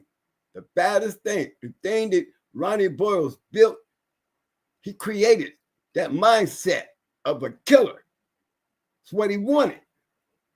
Killers. Grand Champion Cool Breeze, R.I.P. Okay? That's just a few. But this one, I'm going straight for the number one. Hands down.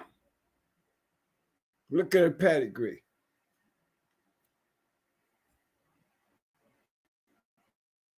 That trait, it travels.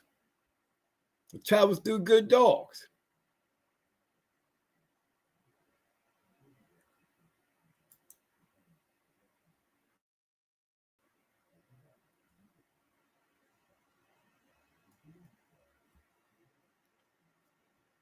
I be always talking shit.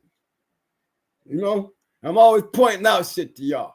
I'm always pointing out. I always gotta go and point out some shit, some major factors that I'm always having to point out. Factors.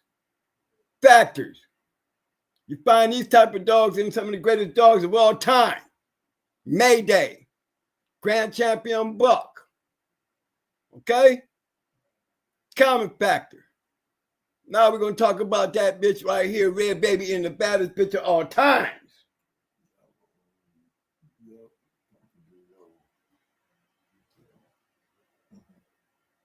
Red Baby.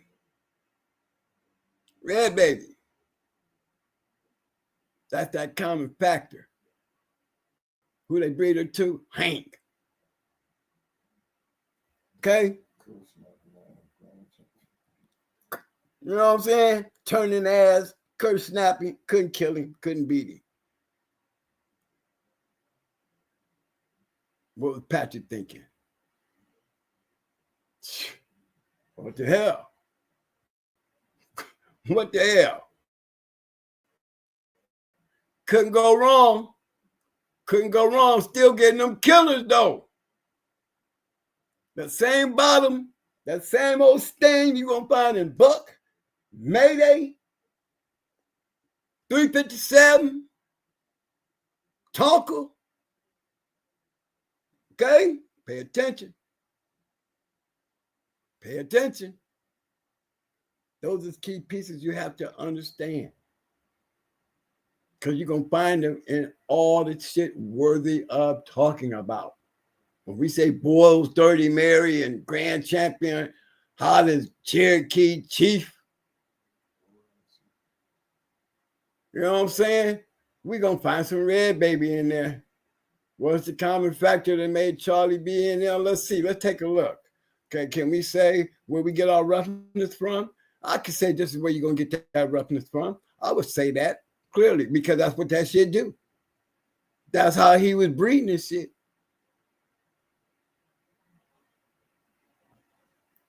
This is how he was breeding this shit. You don't see Angus. You don't see Grand Champion Art, Grand Champion Angus. But this is that shit. This is that kill. This is that roughness.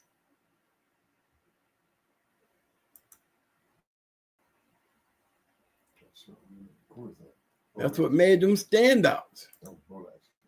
It's boat action. I didn't see the name of the last one. Cherokee Chief. That was Cherokee Chief y'all had for the last one. Okay, there you go. I know I had it right here. It was Cherokee Chief. All well, producer. We know where he got the production from. The whole line, personally. But where did it come from? If you pay attention, look at all this shit right here. The expectation for this to happen was a whole lot better down here than for it to happen up here. Thank you. Where that all-worm trait come from? Where that all-worm trait come from? Tell you can follow the shit. Producer and performer. You can look at these pedigrees and be just looking at them. Just look at them. You can just see where it come from. Boat action. Another good one.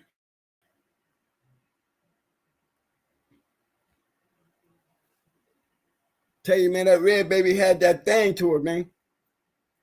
This bitch right here. She covered a lot of ground. Look like that buck shit to me. Look at that Tonka, Crash, Snubby, Dirty Mary. Looking like that buck shit to me. Common factor. Up there goes Stabber. Up, don't. But I tell y'all about Stabber. See, I just keep going back to the same old shit that I be pointing out. But I'm only talking about the top dogs on that register and merit list, and I'm gonna always stay on them because I'm the only ones I feel worthy to talk about. If I want to be up there on that shelf, I want to be up there amongst them. I'm talking about Boyles. And tonight I'm talking about Ronnie Boyles. This was Ronnie was on. Y'all hate on Victor, but you can't hate on Ronnie. Ronnie doing the same thing before Victor was doing it. Y'all. Been a checkmate, eh? All they did is threw that yellow on his ass. How to work shit? Come on now.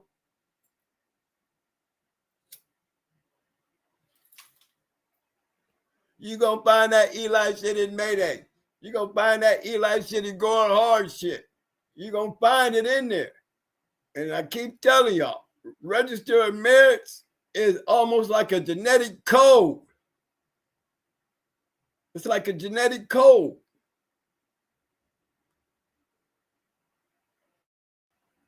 Just like the color. I think that shit can be passed down.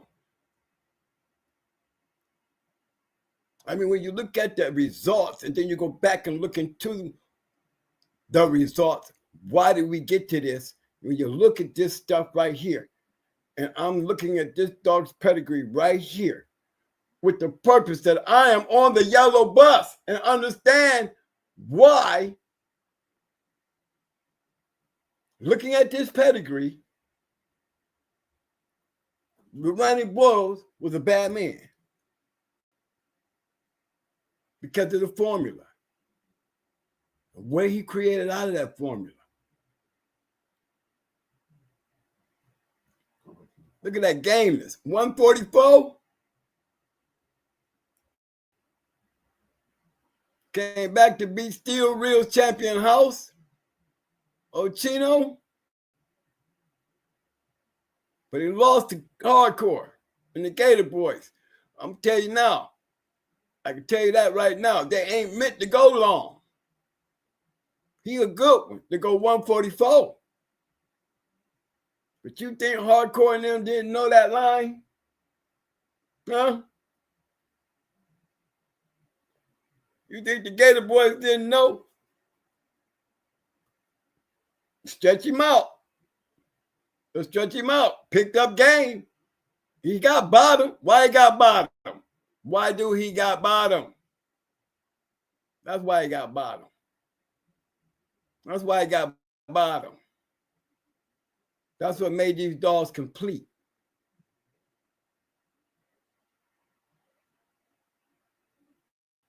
That's what made these dogs complete.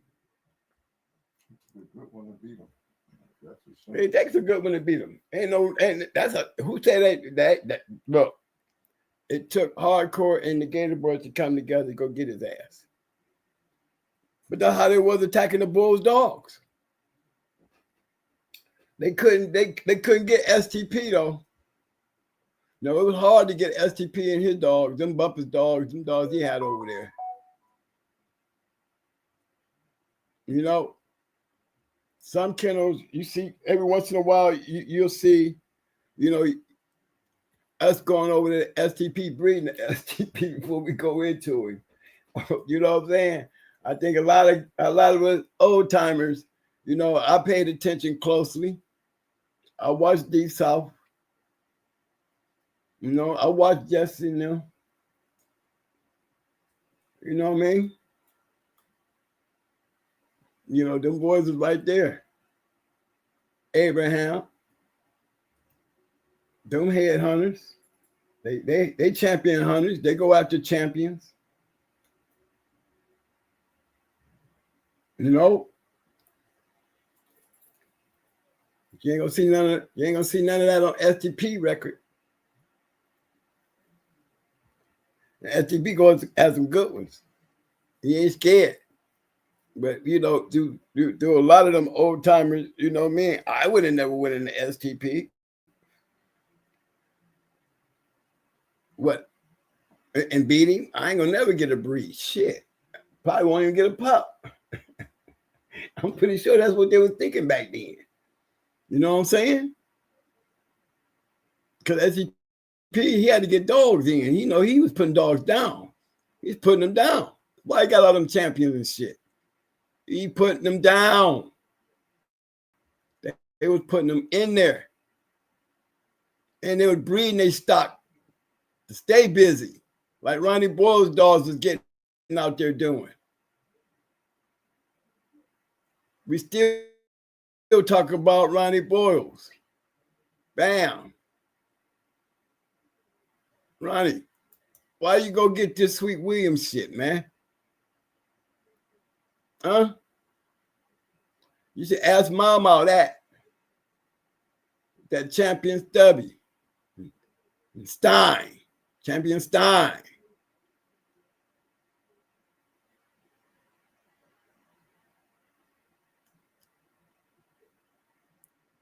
Boomerang.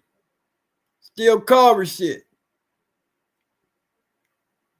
The Steel Carver shit. Snooty. Arts Missy. Boomerang. Steel Carver shit. Working lines.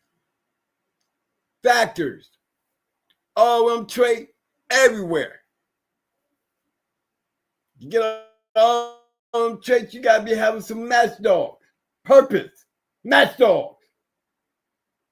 I'm on the bus. You better be paying attention. I move quick. Factors.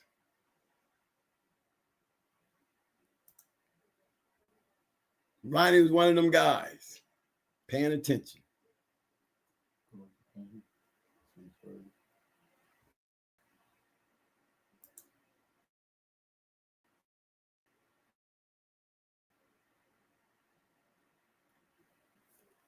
End result.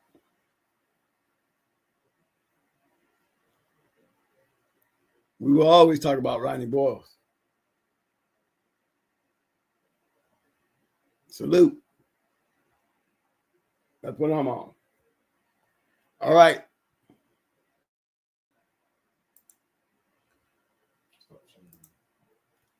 All right, y'all. I'm going to go down through here, see if I missed anything in the chat. Anybody had any comments or anything such as that?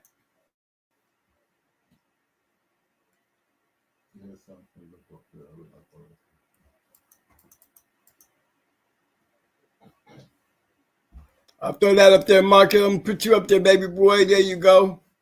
Marcus said, RIP to Mr. Boyles. Yes, sir. We're going to sit on you for a minute there, son. Good one. Thank you.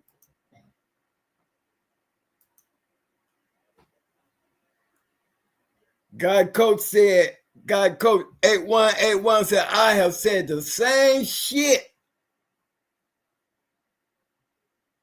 What did that B7T say? You telling the truth, but you're also sounding like a hater. How can I be a hater when I'm pointing out the truth? I'm only pointing out what's right there in front of you. You can see it for yourself. They all quit. It's in their line. That's all I'm saying. It's the truth. How can I hate on the truth? It's a fact. It's not hating. I'm pointing out a stone fact. I got to go back here and point. Hold on, man. I'm going back. You're going to make me go back. I'm going to deal with that hater.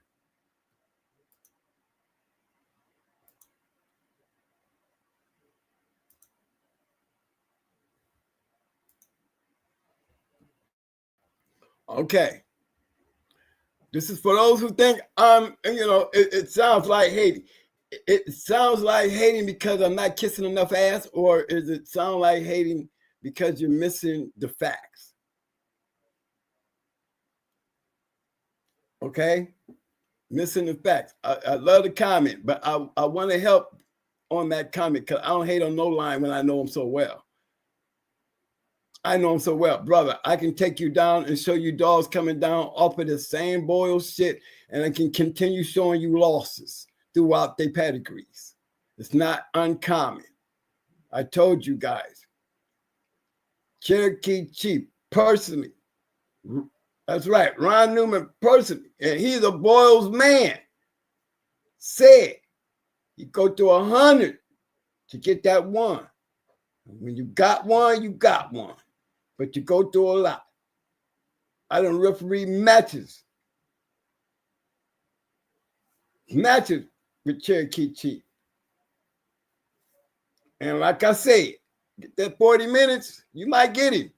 You can win. I seen Champion Missy, a Boyles dog, lose. Pale Rider, a Boyles dog, lose. A couple of those champions got losses. You see them right here. Pale Rider was a champion too. It's right there. And I can pull up some more champions showing you the same thing. It's not uncommon. Why? It's not I'm hating. I'm going to show you why. Because it's a common thing in the Eli dogs. Make jokes about it. But it's the truth. It's not hating. It's a fact. And we're still talking about great dogs. We're still talking about great dogs. But look what you see. How could that is not called hating? It's called facts. You're supposed to act like you don't see it. You cannot deny it. When you see it, what you gonna call it?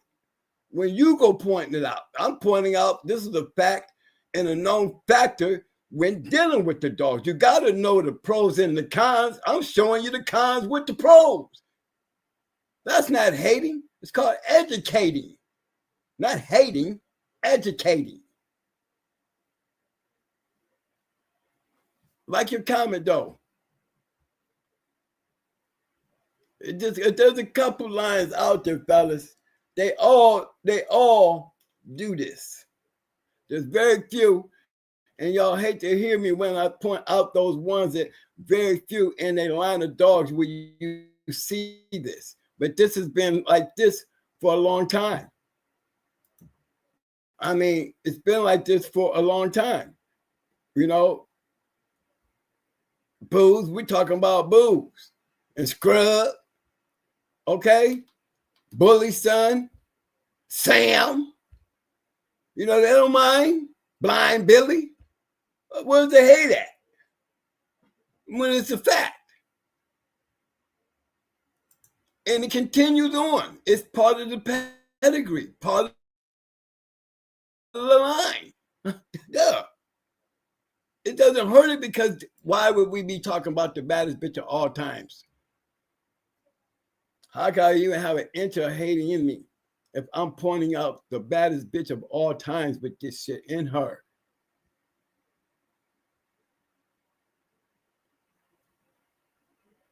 This is the purpose of what Ronnie wanted to create. Rough-ass bulldogs. There were setbacks. They were beatable. But they were still 85, 90%ers. It took dog men to beat them. We're talking about the real game. That real shit. If it don't be for these type of people right here, she would have never made 8-time winner. What for these type of people, Tornado would have never been a 10-time winner. They're all trying to beat one. It happens. It happens. I'm just pointing out it's not uncommon. When we say that about the Boyles dogs, this is what we're talking about. It's not uncommon. It's not a hater thing. You got to understand that it's the pro. There's a pro to this, and there is a con. And when I'm sitting there telling y'all, especially with this guy here, sire of Black Pass, register man, come on.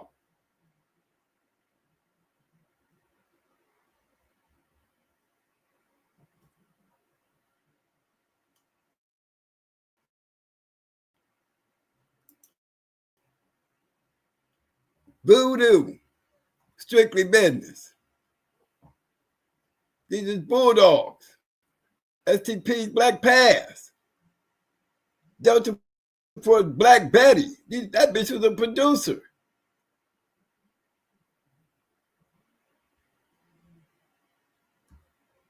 Where do you see in all these ROMs You know what I'm saying? Where's the losers?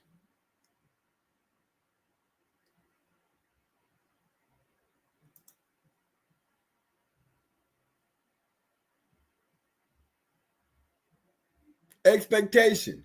What do you see here? This was the formula right here to fix this. This was the formula right here. Look at Buck. We can go into the Buck dogs. I hate to take you there, but we can go into the Buck dogs. We can go to the Mayday dogs. We're not gonna see those kind of things going on like that. Period. Not because I'm riding on their nuts. How can I be riding on their nuts? I just mean that I can read. I can see that there is not that shit going on down in here. Fact. Ain't got nothing to do with hating or me loving it.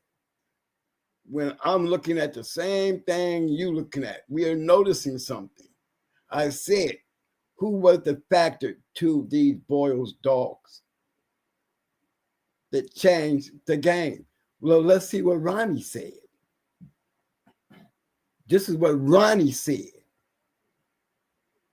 God damn it. Okay, I had to go there. I'm sorry. I just had to go there because today is Ronnie Boyles' day.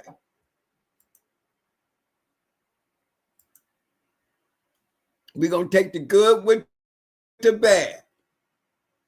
And we're going to take it for what it is, a fact. That's right, baby boy. You're going to sit there a little bit more. R.I.P. to Ronnie Boyles. Yes, sir. You can hold that spot, baby.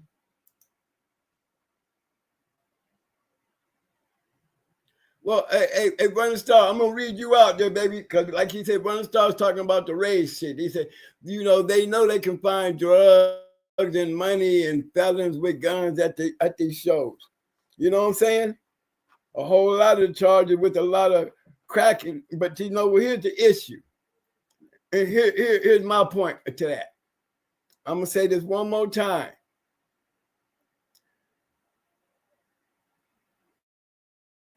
Jack Kelly,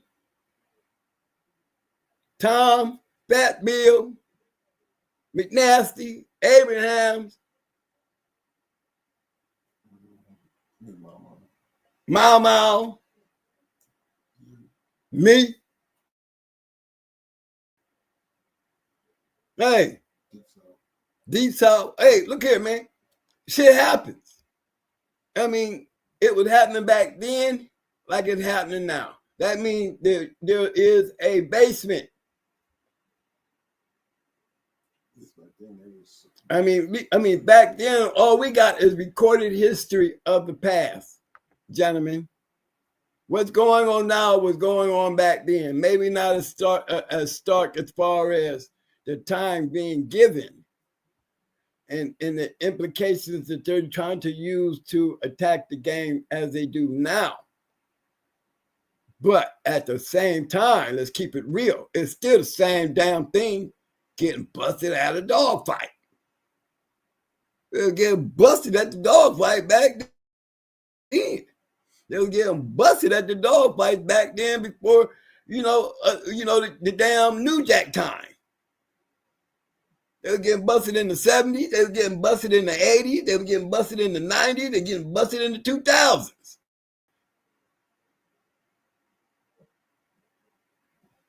But we still was able to make a change on that damn list. We made a couple adjustments to that list doing all this busting now. We made a lot of history doing all this busting now. Your ass is out here getting busted and then got nothing to carry with it. They ain't got nothing to carry with it because they don't even want to share what they're doing now to get it all exposed all on Facebook by some other person who want to brag and talk about his shit. And he ain't doing nothing with it but talking about it. So I wouldn't be wanting to let my puppy go to none of y'all. If I was thinking like they would be thinking now, because all they see is a bunch of paper selling.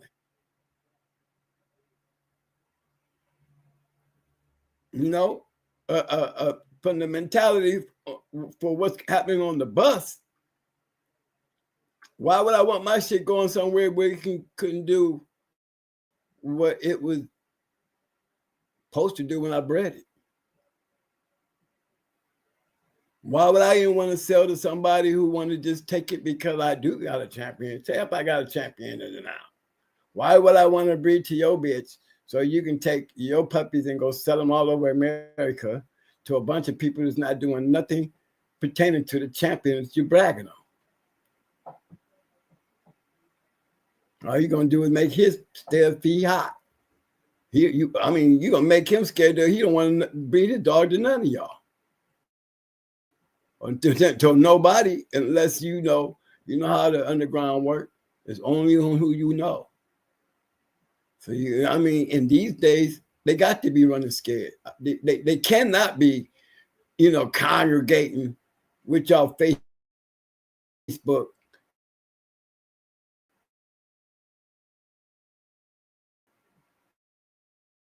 YouTube, dog man.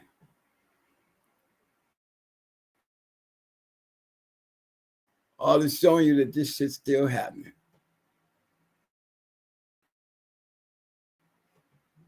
That's all.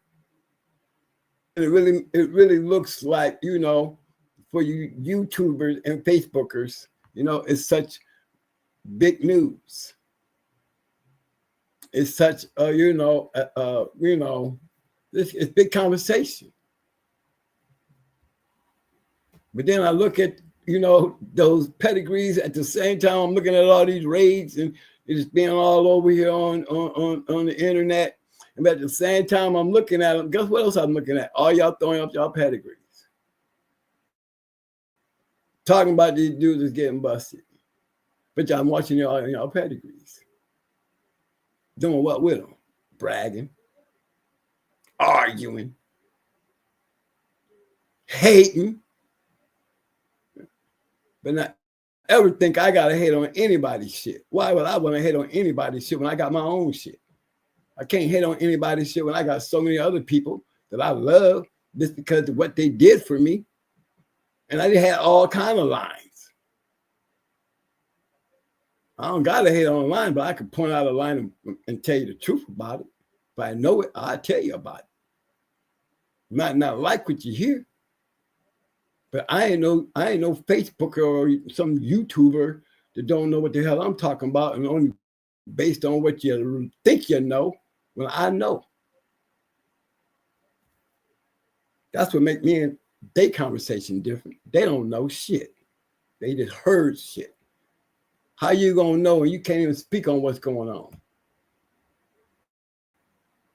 You back here on the bus with me, you don't know a damn thing of what's going on, or even pertaining to people getting busted because you don't have your dog full that to know.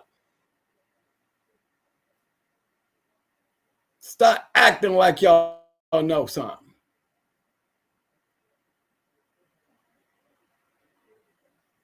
Keep it real. Going to.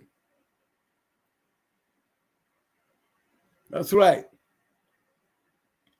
I gotta put this up. This from God Coatson, 8181. The dog ain't for show unless you go to show. Great show in Shipley, Florida this weekend. I took second in 2 shows with a first-time 4-month-old puppy.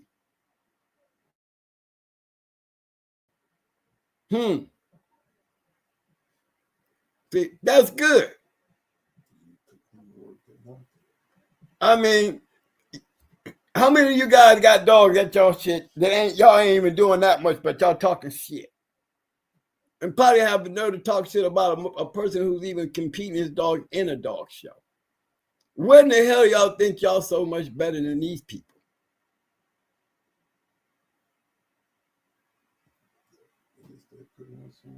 I'm just saying, purpose is better than papers. I'm saying something that should be understood and should be making sense. And how you gonna call me a hater for saying it? Where is there any hater in there? All I see is the truth. If you can't see the truth, then there's something blocking your sight from knowing what the truth look like. Because I ain't lying to you.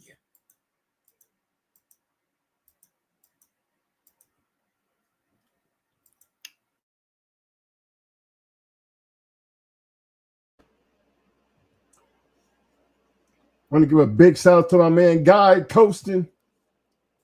That's what happened when you put in the work. Let me get these shout outs off the way.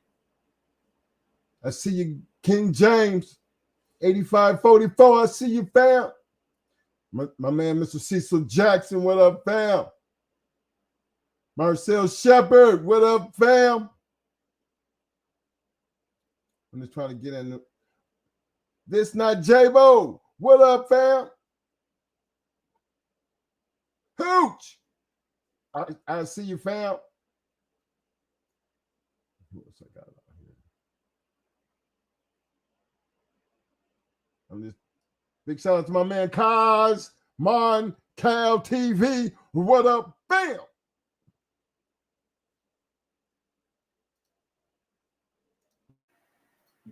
You got it back, bro. Marcel, I see you say, Marcel said, I got a nice bulldog from Mike Loomis before he died. He a bulldog. But goddamn, Mike Loomis was a bulldog man. You know what I'm saying? I'm gonna throw that up there, man. I'm gonna get on Mr. Loomis. Mike Loomis. That was a bulldog man.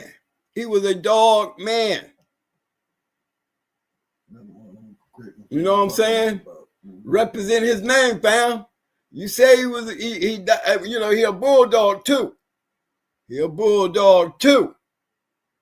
Mike Loomis named him, you gotta understand. I would have to put Mike Loomis in there with like Ronnie Boyles. They purpose. Why we even gotta have to say his name. His name is worthy to be spoke of because of his purpose, what he did with his dogs, how he bred his dogs, what he expected from his dog, why he got a bulldog over there. Why Marcel said he got a bulldog.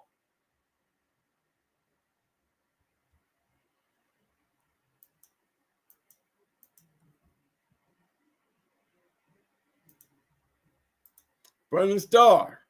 He said, that's true, Mo. Bob Hackman had a yard off of Boyles and they did have a time clock. When I hear from the very people, and I have seen it for myself throughout the years. I'm not talking on this damn show as no greenie or wannabe. I'm talking on this thing and giving you facts. You don't want to know the truth if you can't see the facts. Because everything I say, I got receipts too.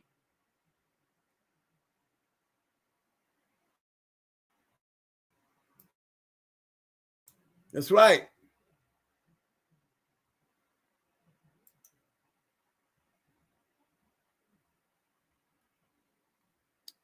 Let's see what's my man's name. Running Star said, Yellow Giant dogs cracked their code. Sure the hell did. When them Red Boy dogs hit that scene, a lot of them losses came on them dogs right there.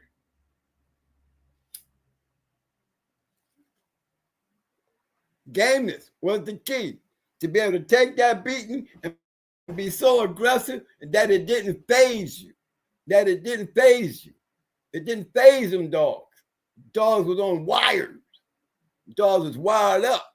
They was wired up. Why you think that the yellow Patrick shit crossed so well? Why y'all think that the the Jeep Red Boy shit cracks so well.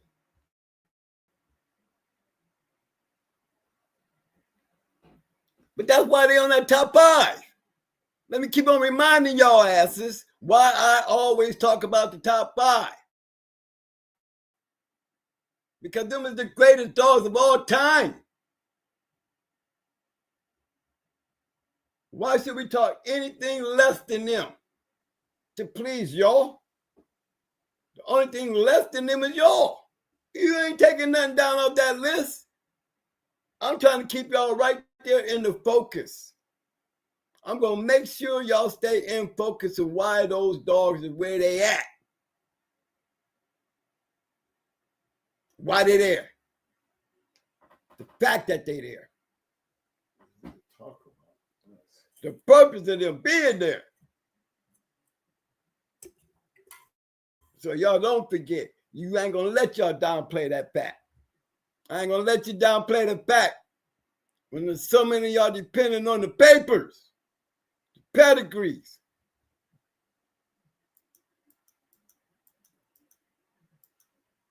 A bulldog. Everybody got a bulldog. Everyone in time y'all breed one, y'all got a bulldog. Who up here breeding dogs and having litters out here selling them and ain't claiming they got some bulldogs? Come on now.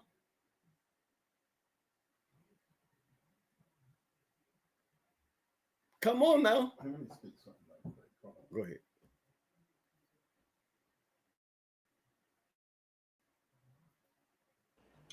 You know, I'm gonna speak on this right quick, Mo. It was a comment I just read about somebody made a comment about they seen some game Bulls dogs. I have too. Hey, look, if you've been in this game long enough, you should have seen a whole lot of game of everybody.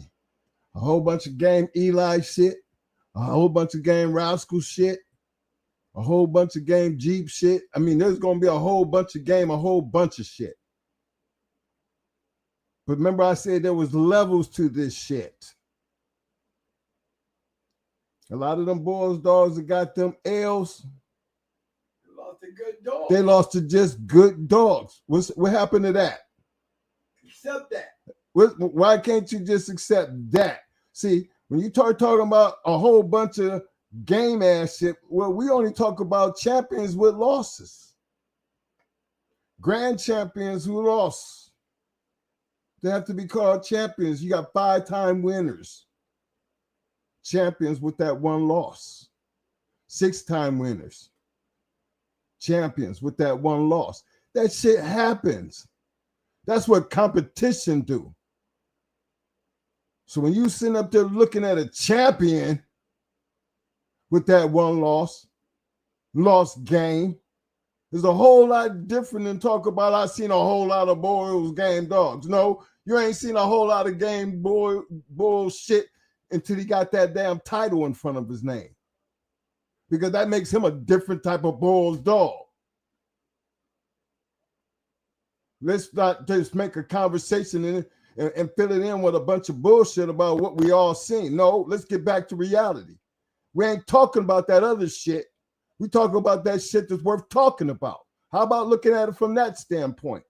That little part right there should step your game way up, because how many of them great champion Bulls dog with them losses have you ever seen? Tell me about them and how game they was. Because them that carry them titles is the main reason why you see their asses in them pedigrees. We might not never see nothing that you done seen. I don't know what you seen. But based on the person that we're talking about tonight, Ronnie Boyles. Yeah, tell you that was a con. He will tell you. It was all, it's not nothing, this is not brand new. This is not nothing that when them goddamn red boy dogs came through there, what started happening. But you know what? You didn't see the damn bloodline die either, did you? It didn't die off.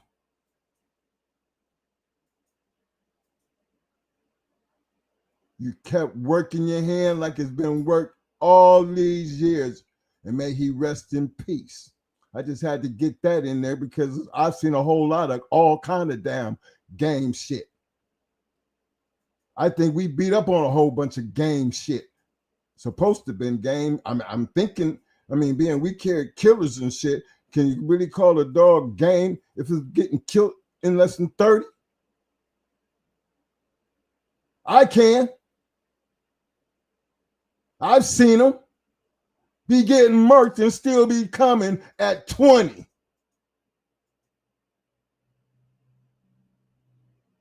So maybe we looking at this through a different type of prism, you know what I'm saying?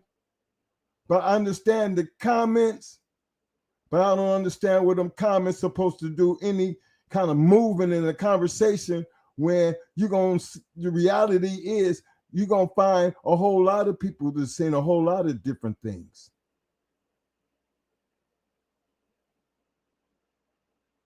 We're only trying to talk about the things that matter. Because if it ain't worth talking about it, it wouldn't be sitting up on that screen. Not when it comes to talking about Ronnie Boyles. Give a damn what y'all, we all seen a whole bunch of, there's a whole bunch of them that y'all ain't even seen. It ain't nowhere on this damn screen. But it was enough of them out there to prove a point to where we have something to talk about, because you might go through 100, but when you got the right one, you're going to have the right one, baby. And then as far as going hard, Kennels is concerned, we had the pleasure of seeing them both. Give me Pandy and Queen of Hearts. That's the two baddest bitches that me personally, have seen for myself and can understand why. Pandy stayed a 4-time winner, and I always just wonder, why in the hell would anybody be thinking, how did Queen get 8? What I seen her do after 4, I couldn't believe she had FOMO. What you saying, Mo? My 2 cents is this. Am I back in? You back in. I got to put this one up. Cut those. E90 said J-Bo used to run through those Hackman dogs with their blue dog, a female. But can I want to just make a little crack to that. You said J-Bo. You know what I'm saying? You said J-Bo. So when you say J-Bo, he ain't like the nigga around the corner over there with Bobo and Nut just feeding mutts. We talk about a legendary dog man named J-Bo. If he came in there with a blue bitch, you in trouble just for him being there with that bitch. But the color, the fact that he there with is what you need to be concerned about, because he's a real dog man. Period. Hackman is a real dog man. You would expect another dog man to be on that ass. That just proves that he ain't scared of the name. He probably got a lot of great names under his belt. See, that's what I'm talking about. That's the bus. J-Bo, look, now you know I had to throw your ass off my bus one time. You understand? Because you was in the wrong seat. But I did pick your ass up. You better stop talking like I left your ass. I did turn around and say, that's my dude. I was first one to start hollering the legendary J-Bo, and gonna always be a fan of J-Bo. I think he's just some normal. Right. J-Bo ain't just no normal dude to be out here on a podcast talking shit and having everybody laughing. Let's talk about the J-Bo, the real dog man. That when he be telling his stories and shit, it's like y'all just don't get into the grist, but maybe y'all take his conversations because y'all don't know what it feel like. But I listen to it. It gives, I get into the shit because I'm listening to another version of somebody who was out there. Out there in an area that was very competitive, always have been competitive. You know what I'm saying? I can say that. He's in the meat of that. And I can see when he get on his hiney and stand up for his shit. He has a reason and has all the accolades and all the dog men in that area to stand up and talk that shit. Cause I'll send that shit right back at him. You know what I mean? Because that's the way it is. You know? I never made it down there in the Cajun country to kick that ass. You know? You know, that's all that meant. And they never made it up north to kick our ass. It doesn't change the game. Wherever the hell he was putting it in. And in an area where there was great dog men, we wouldn't be talking about J-Bo. J-Bo been in the journal. J-Bo just no normal internet dude. I don't see him like that. He gonna always be my dude. Glad to meet him. Glad to know him. You know, people that I do know. Shit, when J-Bo told me he had a dog name that had Maytu in it, Bayless Maytu. Hey, you think that'd make me feel good to know J-Bo had a dog that, you know what I'm saying, to have my name in his generation? You don't think I didn't feel proud and honored for J-Bo to have one and he wasn't hanging from a tree? That he was feeding? That said a lot for me.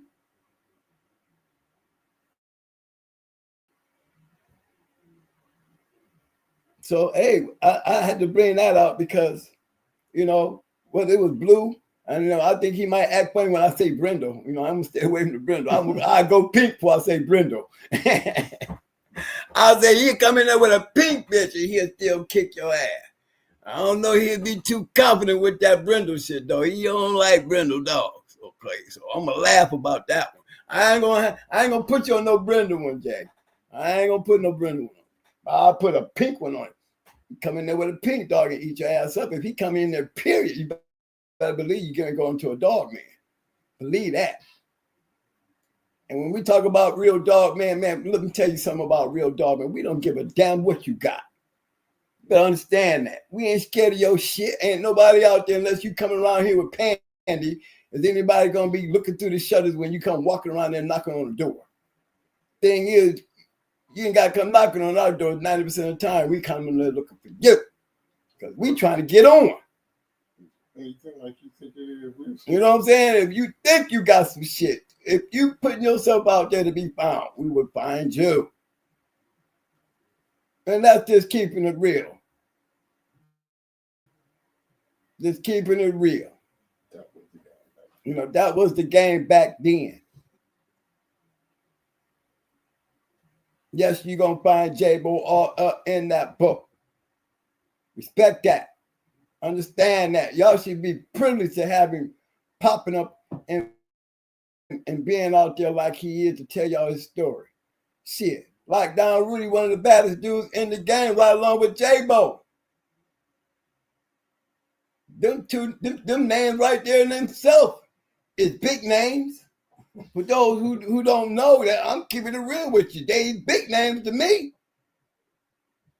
If you really know what they was, you know. Lockdown Rudy, Boot Camp Click, them real names right there. That's that real shit for real. Ain't nobody scared of your shit. That's how it is. We ain't scared of your shit. That's how we match dogs. Y'all don't get that. That's how real that shit was. These dudes did not care. Shit, did you think he said something when Body Snatcher wanted to come down there and go into his best bitch? Why you bring that bitch on in? And I'll make damn sure I have her right there at the doghouse. That's what you want. I'll take that chance too. But that's how the game went. That's how the real game went.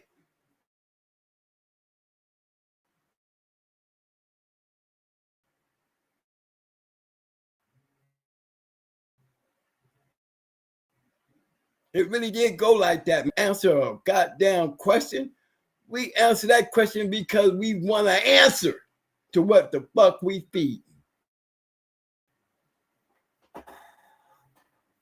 That's the real game. That's that real shit. With all the avenues of problems that come with that, yet that's what we wanted to do.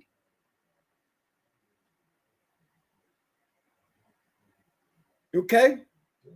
And I mean, come on. Can't categorize any of these guys in a fake list, in a wannabe list, or wish I was list, or think I know list. They don't fit that one damn list right there. They fit the real list. So when he walk in the room and just open his mouth, everybody should start listening.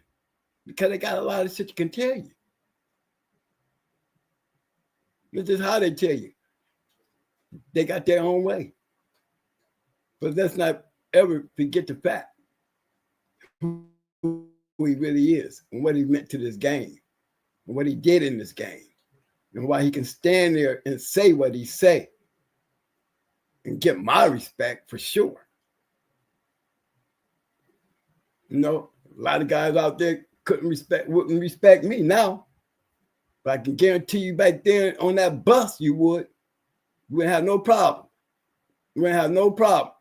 I could see back then, just imagine, y'all, we could take a YouTube and go back there back in our time and, you know, and shit get cranked up like y'all be getting cranked up. Man, we be on y'all ass. You hear me? Wouldn't none of y'all shit be safe. Wouldn't none of y'all shit be safe. You better hope like hell the underground don't turn into zombies and get hungry and can't keep enough shit to be fed out there, but they got to come after y'all asses, making y'all asses put y'all shit on the line.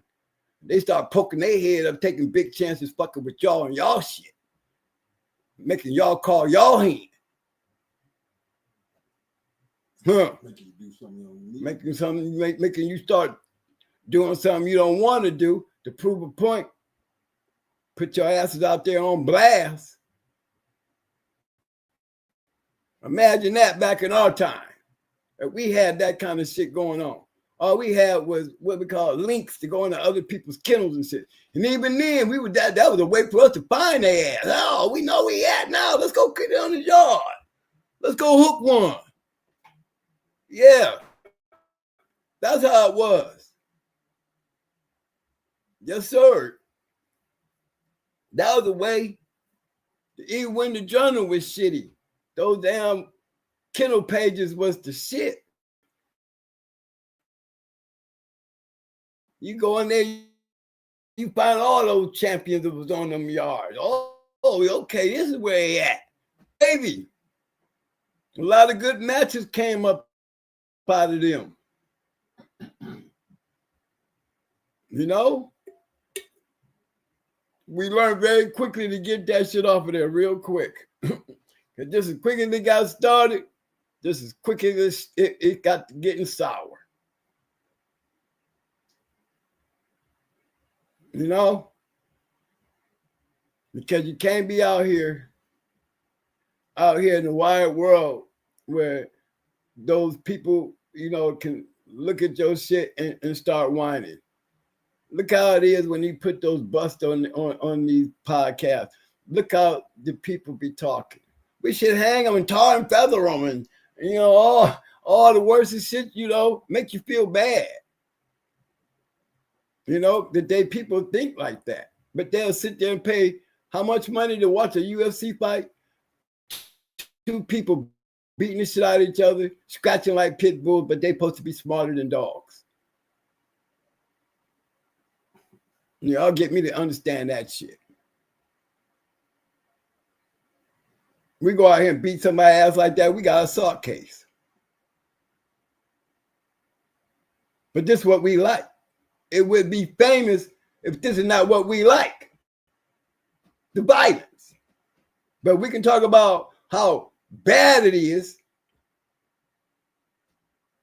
because of the way another person thinks, because we used to do these type of things, that we don't have love for our animals. How could they do such a thing? Well, you tell me how in the hell could you have two human beings beat the shit out of each other, blood splatting all over everybody, and y'all motherfuckers screaming, getting off on that shit. And y'all supposed to be smarter than the dogs. They make the dog fight. I mean, you can go back to all the way to Earl Tudor, and Earl Tudor tell you the same thing. How in the hell are you going to tell me I make this dog fight? I trained this dog to fight. The son of a bitch was bred to fight. God damn it. That's what they bred him for. That's exactly what he would say. Exactly what he would say. Got to teach this dog to fight. I ain't got to make this dog fight. He was bred to do this shit like Secretary was bred to goddamn Triple Crown. Let's let them section out this shit to where it fit one and don't fit the other. When it don't look right either way, you're going to point your finger at me, but you're a human being paying all that damn money to watch two other human beings beat the shit out of each other just like some damn animals.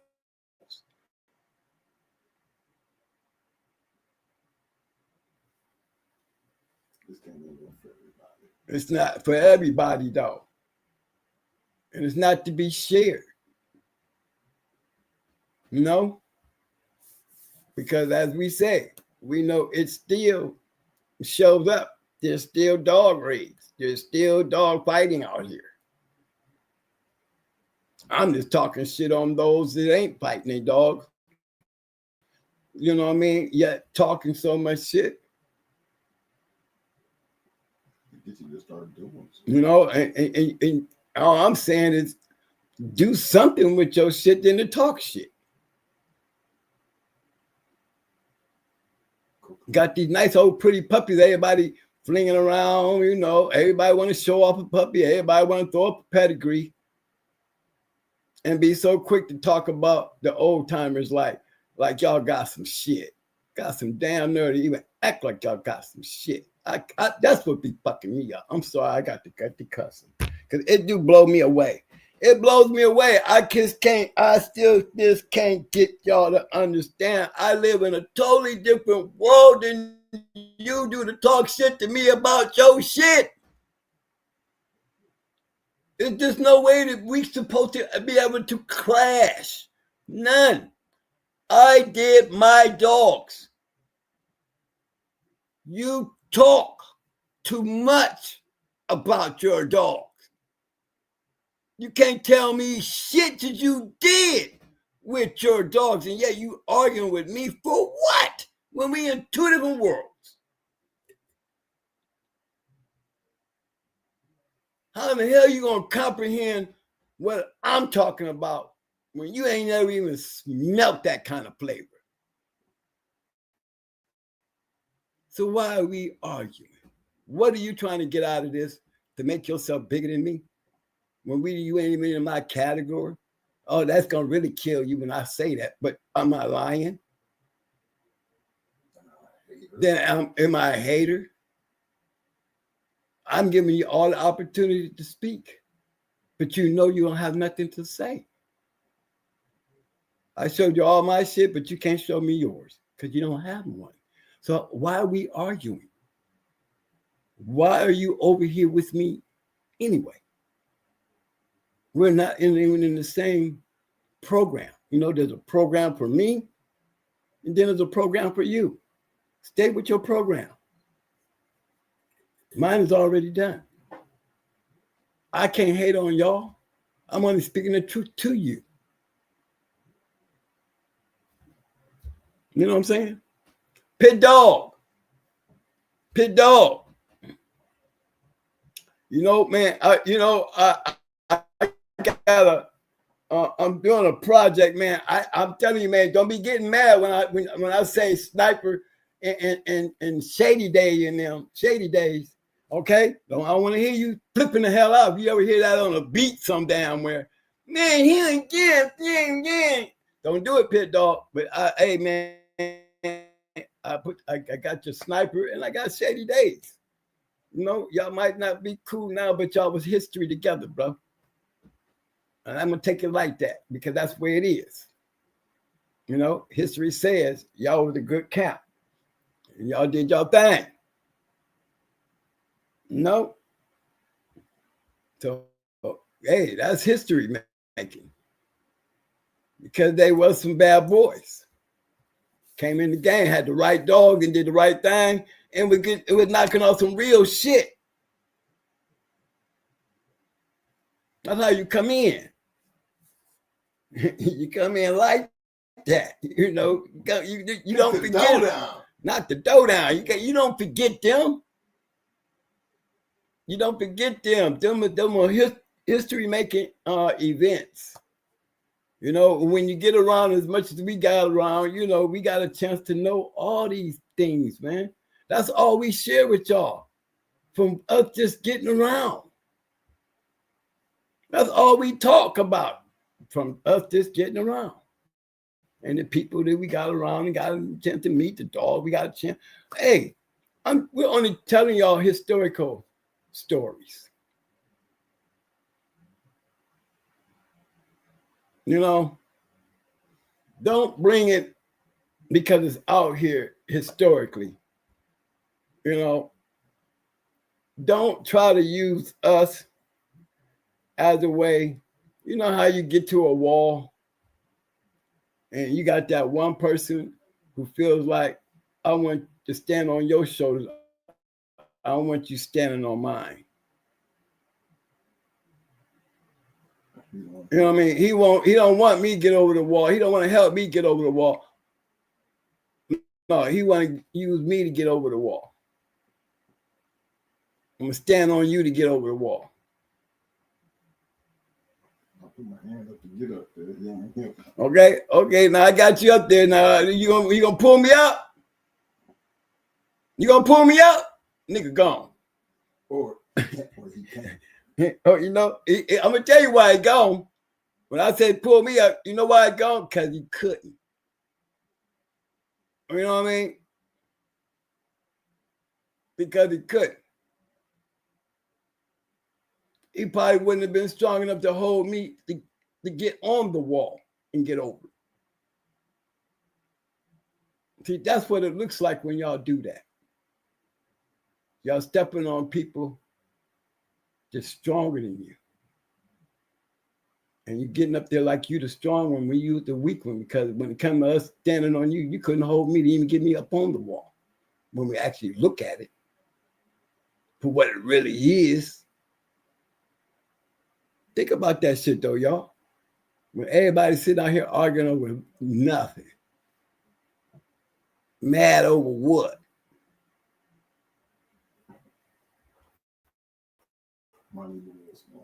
Let's get back to Ronnie Boyles, because that's how Ronnie Boyles is probably thinking. And his shit out there quitting, but y'all want to talk about his shit that's quitting yet. He got just as many champions out there, damn it, in the history of the dog game for his name to ring long after he gone. Now, how y'all gonna call that hating? Damn. Cannot believe you people. Okay? If the countries where it's legal at start playing pay-per-view dog fights and they start making money, what do you think would happen? I'm going to be honest with you. If I was in a country that dog fighting was legal,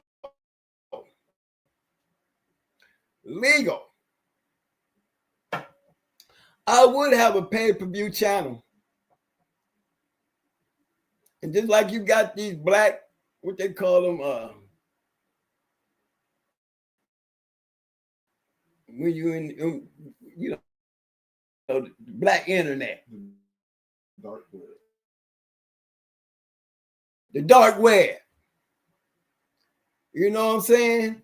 If you and it was a dark web going all out like UFC or anything like that, but I can guarantee you this much.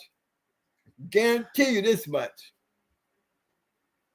If there was a link that you know that you could get to pay for pay-per-view dog fights from a country that's fighting their dogs legally, you know damn well you be over there watching that channel. A whole bunch of y'all. Especially if It's an organization where we get to knowing the dogs. We get to knowing the camps. We even get a chance to bet. Imagine that. All y'all would be sucked in. You know it. Especially if the country of the United States couldn't have nothing to do with them doing anything about it, because we ain't breaking no law by watching. We ain't breaking no law by watching. You know? But yeah, I wouldn't want to have it out there in a public forum, like I'm trying to be UFC or anything like that. I wouldn't want it like that. Because see, we still have to consider those who are willing to take the chance over here in our own country, who can't do it legally.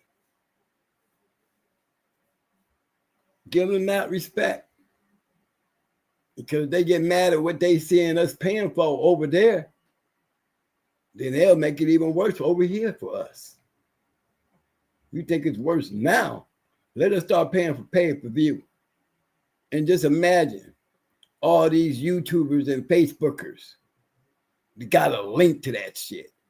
And all of a sudden, we got a whole down internet community that's got a way that we can go and watch fights on a regular. On a regular. You know what I'm saying? We getting to know the dogs. We getting to know the camps. We getting to know the people. Like we know these damn people on UFC. Imagine that.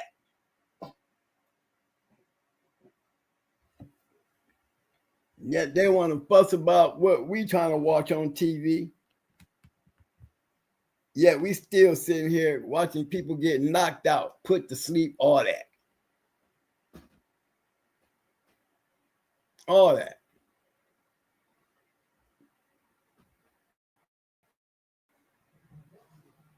Oh, okay. I see you. I see you.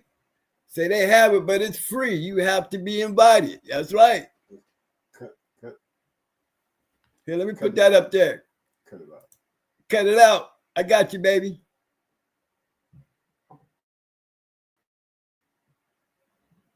Oh, hey, Marcel. Marcel said niggas would be hooked like crap. I know they would. I would.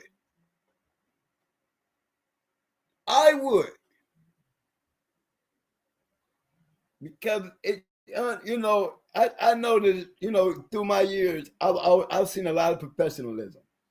Okay. And I can't speak on the what I would call the minority of the things that I say about the bad things in the dog world.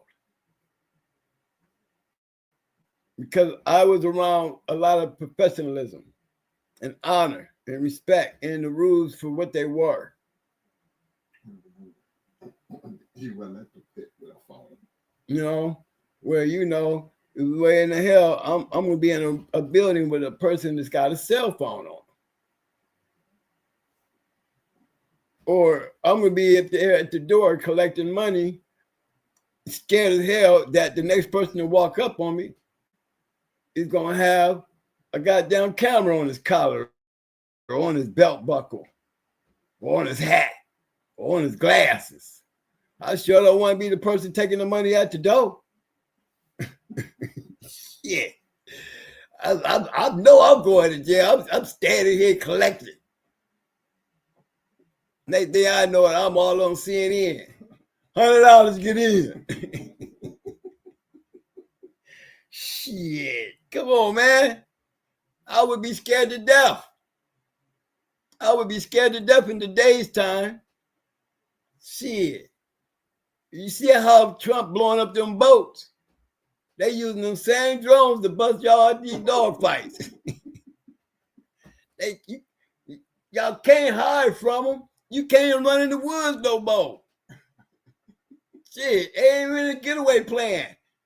If I told you the getaway plan, they probably raid my house tomorrow morning. If I was to tell you some military shit, they probably raid me for telling you.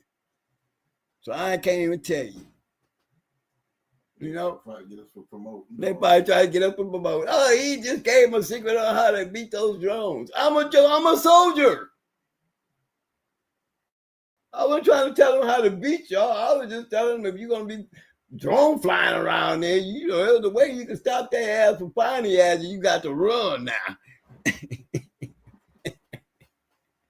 You better have this. You better have this when you bring your chair to this show. Hey, that's all. Everybody be carrying a safety pack just in case. You know what I'm saying? Carry your chair in your safety pack just in case you got to go hauling ass.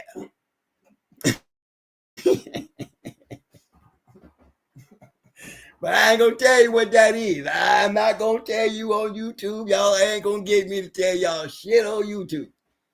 Just think about it. You figure it out, you just think about it. But yeah, man, that's that shout out to that underground. That's that big shout out to that underground. That's that shout out to y'all boys that just got that crack in you. You got that fever. You know, Earl Tudor had it. Floyd Boudreaux and them had it. You know, there's many years of these people with that damn habit. Many want to do it, many of them couldn't do it, many of them tried to do it. But you can't hate on the fact about those who did do it and made it worthy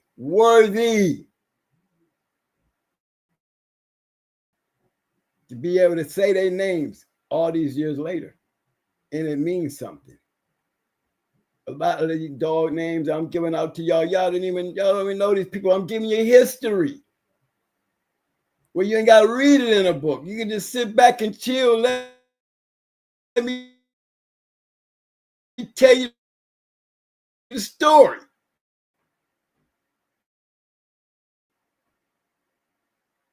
Well, that's all this shit is. It ain't nothing to fight and argue about. Not at all. Go ahead, Mike. You want to read that on out?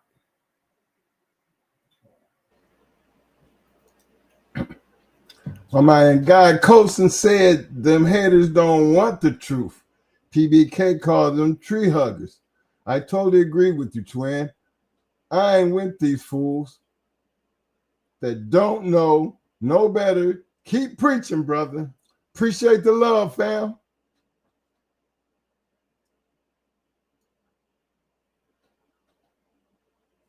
Well, I love getting you on that bus, man. I love getting on my bus and gathering you guys up, man. I really do. And you know how I am. Y'all know when y'all get there, y'all got them yellow footprints. So y'all know y'all ain't fucking with no little sissy ass, crybaby ass dude. You know? Y'all know how I'm acting. I'm a dog man. I ain't trying to scare y'all, hide from y'all. I'm trying to get y'all right. Y'all wanted to come over here on the bus? Then come on over here where it's real. Over here where that real shit happening.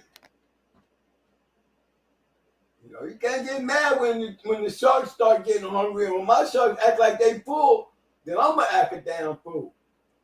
I'm going to come down through that like that running lion through the woods.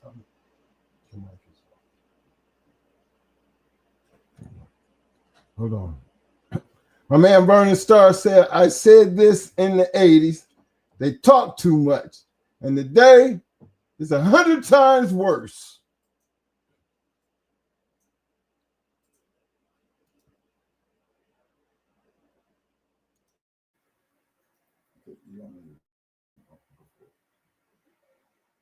Marcel say, I fucks with y'all, bro. I love getting on that bus.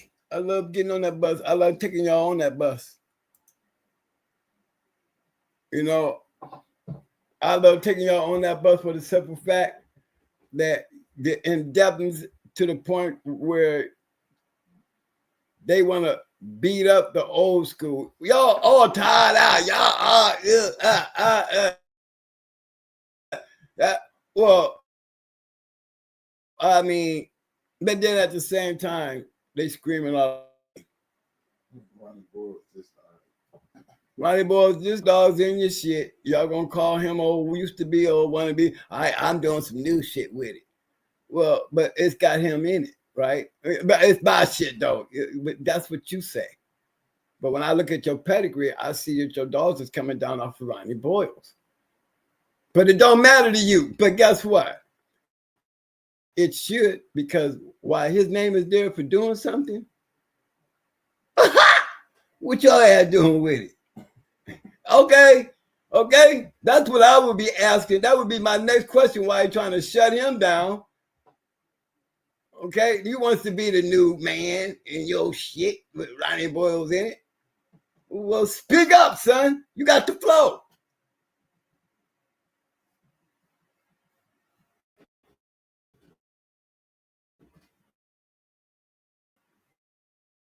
Uh-oh. Did he leave? That's what I get. That's what I get. Where'd he go? Where he at? Oh, okay. Or I might get one of these that they like to stand around. Tree hugger. Now we get here come the insults. What they call it, deflection. It's the deflection. We're gonna deflect what the real situation was. Twig got me on that one. I got to deflect. I got to start talking about him. I got to start cussing. I got to start acting up. Okay? Then you're going to make me just go totally off and clown and still take you back to the question that I asked you, expecting an answer. Then I'm going to have to cut the mic off, have Mike cut the mic off until I get my answer. He can't give me an answer, Mike. Why is he still on here? Get him out of here. He's not even giving me the answer. The deflection. He's sounding good, cussing me out and calling me names and shit, all because he couldn't give me an answer.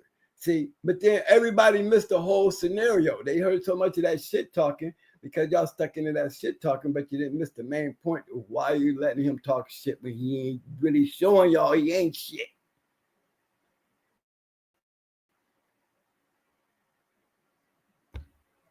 That's so easy to fucking see. It's not nothing to argue about. Look at it for what it is. Ain't that a fact? Why I got to be called all these names and all I ask is a simple question. You got Ronnie Boyles in your shit, but it's your shit. Fuck Ronnie Boyles. Okay, so why we ain't fucking you? Because you really ain't doing shit. You ain't doing what Ronnie Boyles did. So why is you supposed to be the man? Well, how you got to be up here on this shit? Oh, he gone again? Mike, did you cut the mic? He's still in the room, ain't he? Where'd he go? Crickets. And then here come the goddamn abuse again. Deflection. See, that's what happens when you let people come into a space they really don't belong. You just couldn't let me have this space by myself because you don't belong here.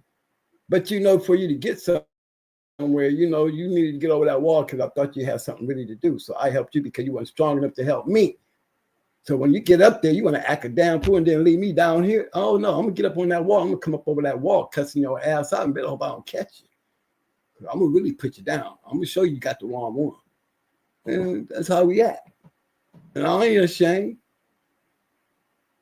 I ain't gonna bite my tongue because it's the truth. And I'm telling you, it's the truth. Respect go out the door when the respect don't give it to me. You get respect when you give it. When respect go out the door, my respect going right out there with it. Right out there with it. And the bad thing about it, y'all, it's so a disease in the dog game like Babesia is in the dogs. It's a disease. It's a sickening disease. And it's really affecting y'all because it's becoming the norm. It's a contagious. Y'all like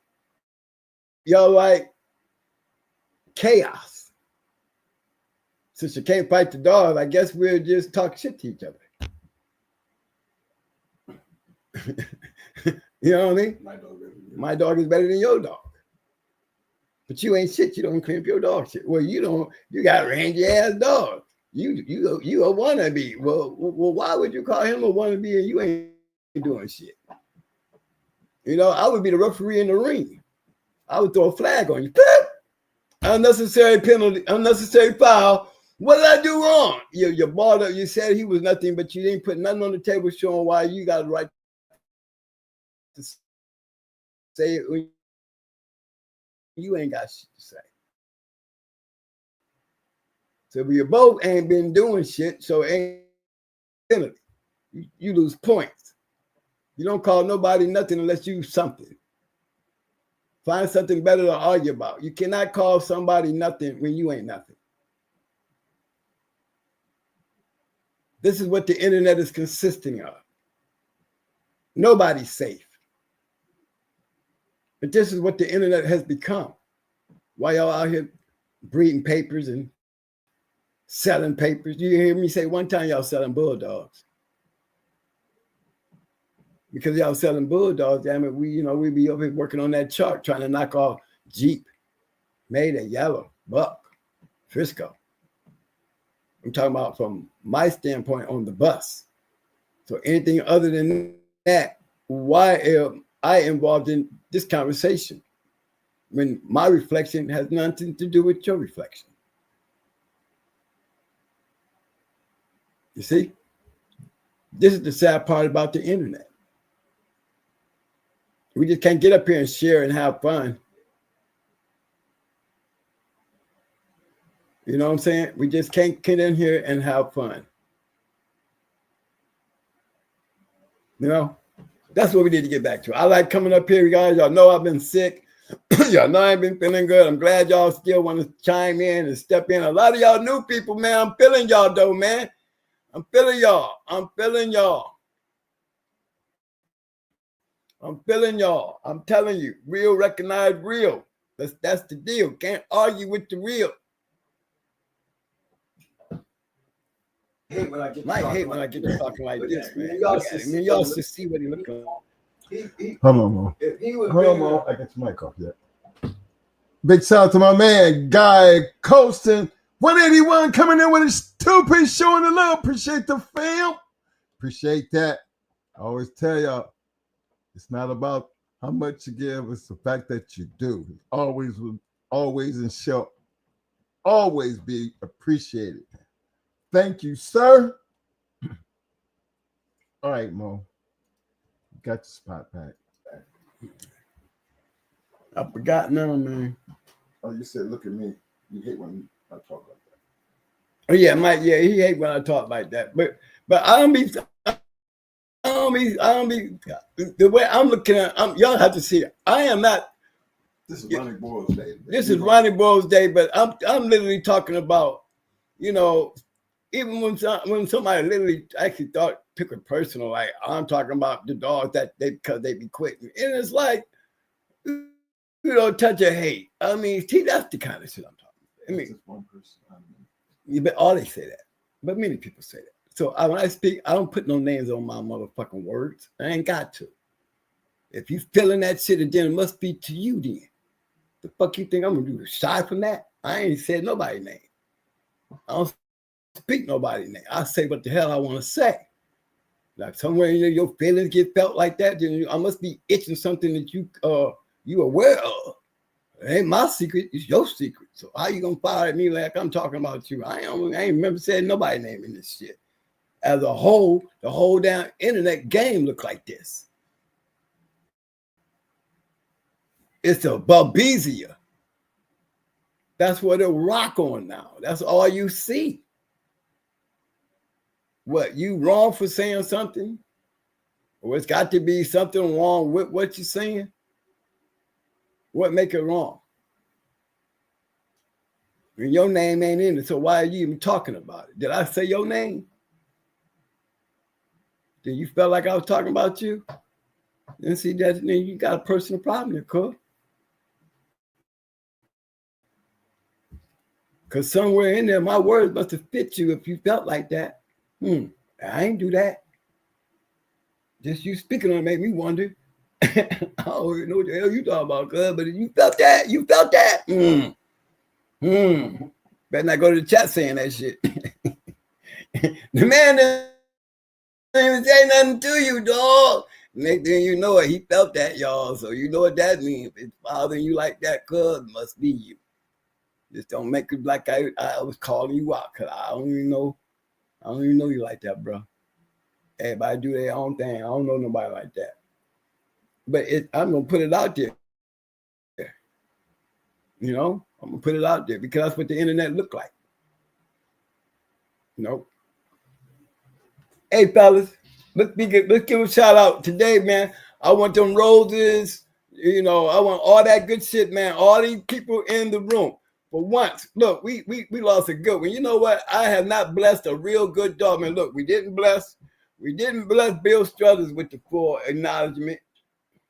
You know, y'all slacking, fellas. Y'all slacking. We didn't bless Big Apple when he died. Y'all slacking. This is the Dog Man channel. This is the Dog Man channel. These are great dog men. Today, we're going to give Ronnie Boyles some love, man. Everybody in this room, we going to give Ronnie Boyles some love. We're going to give him man thumbs up. We're going to give him muscles. And we're going to give him some roses.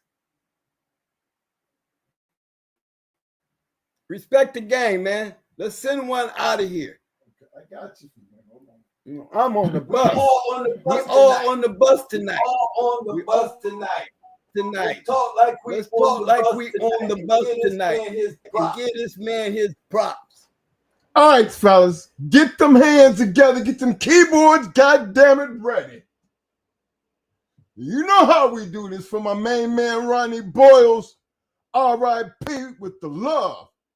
Give me some goddamn thumbs up, thumbs up, thumbs up, thumbs up.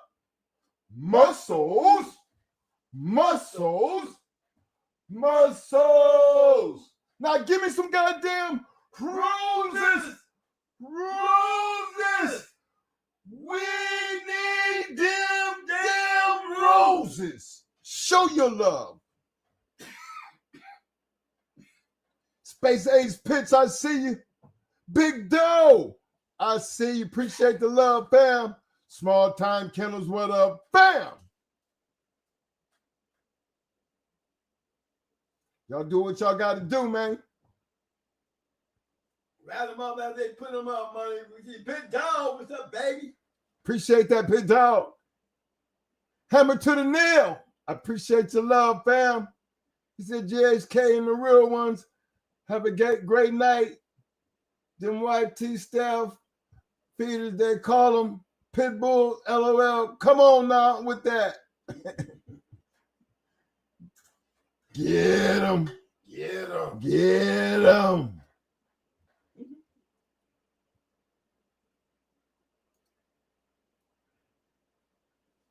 I got you, Mr. Guy Coaching. He said, twin, y'all hit my email up, brother. Love you guys, man. Teach me to carry this shit on with the real. Guy, got your back, man. You got to see that email down there and that ticker right there, man. Hit it up, man. We don't have no problems, man. No problems getting back with you, fam.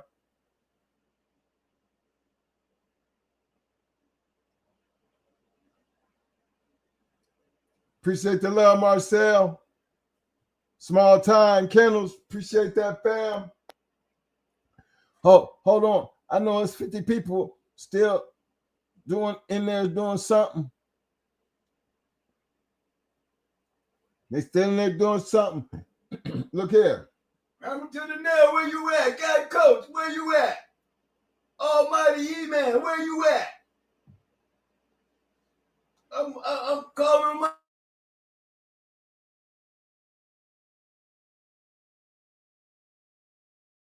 out. Where you at?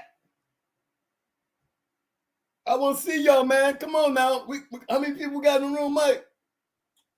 We got 50 people in the room here.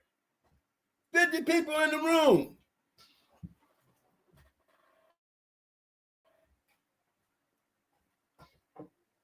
I know y'all done slid back in the back. Eric Watson, you still there? You still there, Eric? Let me see. Yo, Double, you still in the house, man? You one of them 50? Show some love, man. Cosmo TV, you in there? Where you at, King James? Why I'm trying to see, get y'all to check in. Tony Thomas, where you at, boy? Smooth Silk. I'm trying to find out who these 46 people in the room is. Get y'all to get some shout out up in here. Throw some love to the goddamn game. Come on now. Got 45, number going down.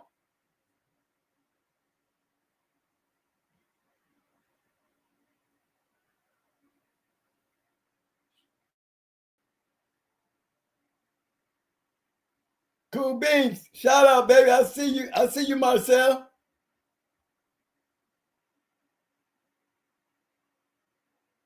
Salute, baby boy. I see you there. It's a model one it's a model 90. I see you, fam. I gotta click on you. I don't want to mess your name up, so I'm gonna throw you up there just to show y'all I see you, fam. Thank you. Cool Beans, I see you, baby. What's up, Cool Beans? Marcel throwing the love. Been throwing it all night. Good thing, man. Thanks for your input tonight, man. You showed up tonight, boy. You were showing out, wasn't you? God Coach, another one, showing out tonight. Way to go, fam.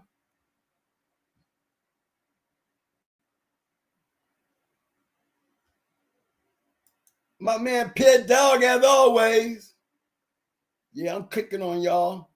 All those that show the love. Yes, sir.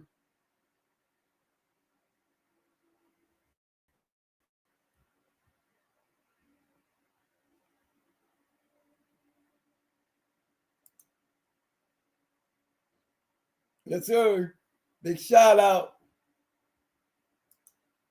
Big Doe.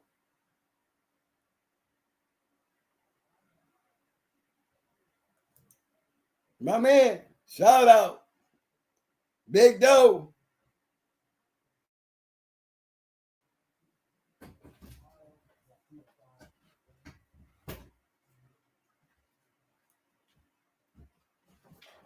Showing the love, fellas. Ready to go, man. Shit. Damn it. What you hit, man? My foot, man. So you got your headphones on? You might be able to hear it. I see you, fam. I see you, baby. Yeah, I caught that play, baby. I caught it too, man. You know that, fam.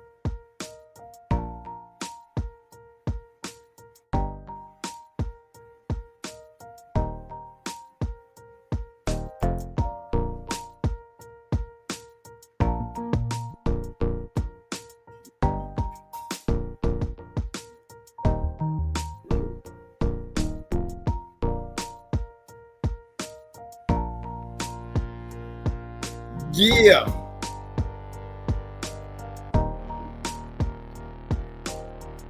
Got that beat bumping there, yo, you know. It's like a big ass salute to a legendary dog man like Ronnie Boyles. The impact he had in the game, man, is just, you know, we all gotta move on. You know what I'm saying? But the name is always going to be there in the history of the world that I played in. You know, I would love to be able to leave a mark in the game. Don't want his spot, just to be able to be in a spot where all my friends that I enjoyed my world with, you know, they left a mark in the game. Be able to sit back, man, one day before I leave this earth and know I left enough shit out here. Enough shit out here. Enough facts. Enough videos. Enough education. Enough stories. My dogs. The people that made them. You know, Legendary, man. Legendary. I was just hope one day that one of y'all be able to grab my shit and throw my shit out there and preach like I preach.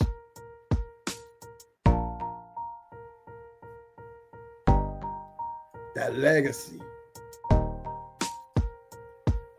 This game ain't meant for everybody, but to keep it real, it don't hurt to put in some work.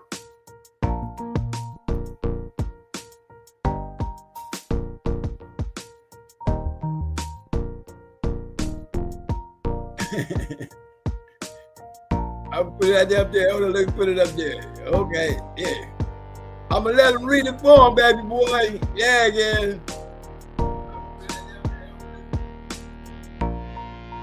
Yeah.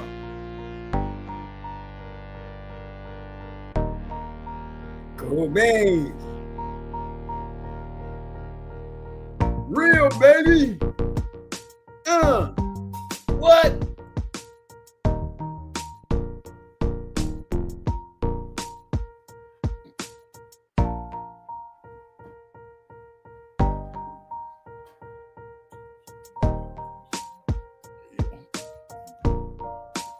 Well, fellas, as this day is coming to an end, we have made it through another show. That's another one for the books. For all my Backstreet people, you know what I'm saying? We see ya, we hear ya, we feel ya. Stay safe, be real.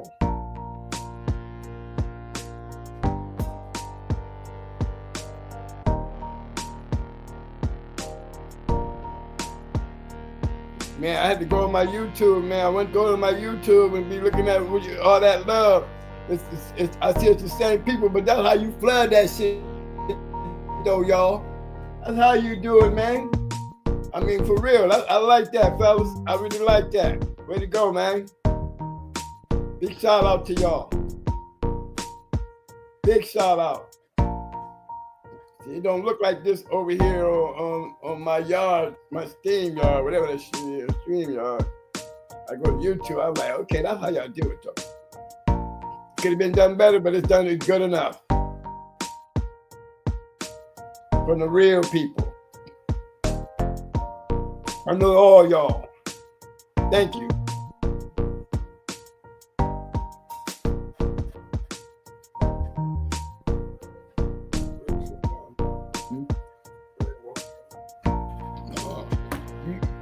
You know you the Reverend, man. You know you always give me your blessing. Well, you know, you sitting there, so go ahead and get it out the way. Hey, man, appreciate everybody for showing up, showing out. Like I said, RIP, big ups, prayers up to the whole Boyles family through these hard times. But in the same token, we're going to show our love. Fellas, game ain't meant for everybody. That's okay, though. But if you're going to do it, be all in with it, and always. He said, always. Damn it, I said, always. Scratch the wind. Better act like you know.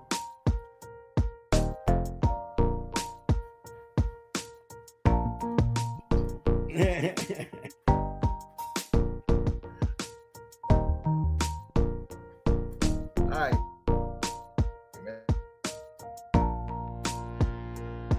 I'm all right. Hold on. Keep doing it, baby.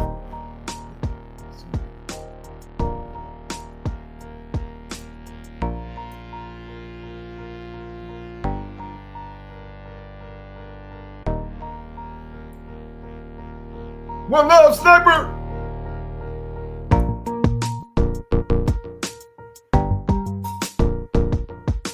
Until Friday, y'all stay safe. I'm out.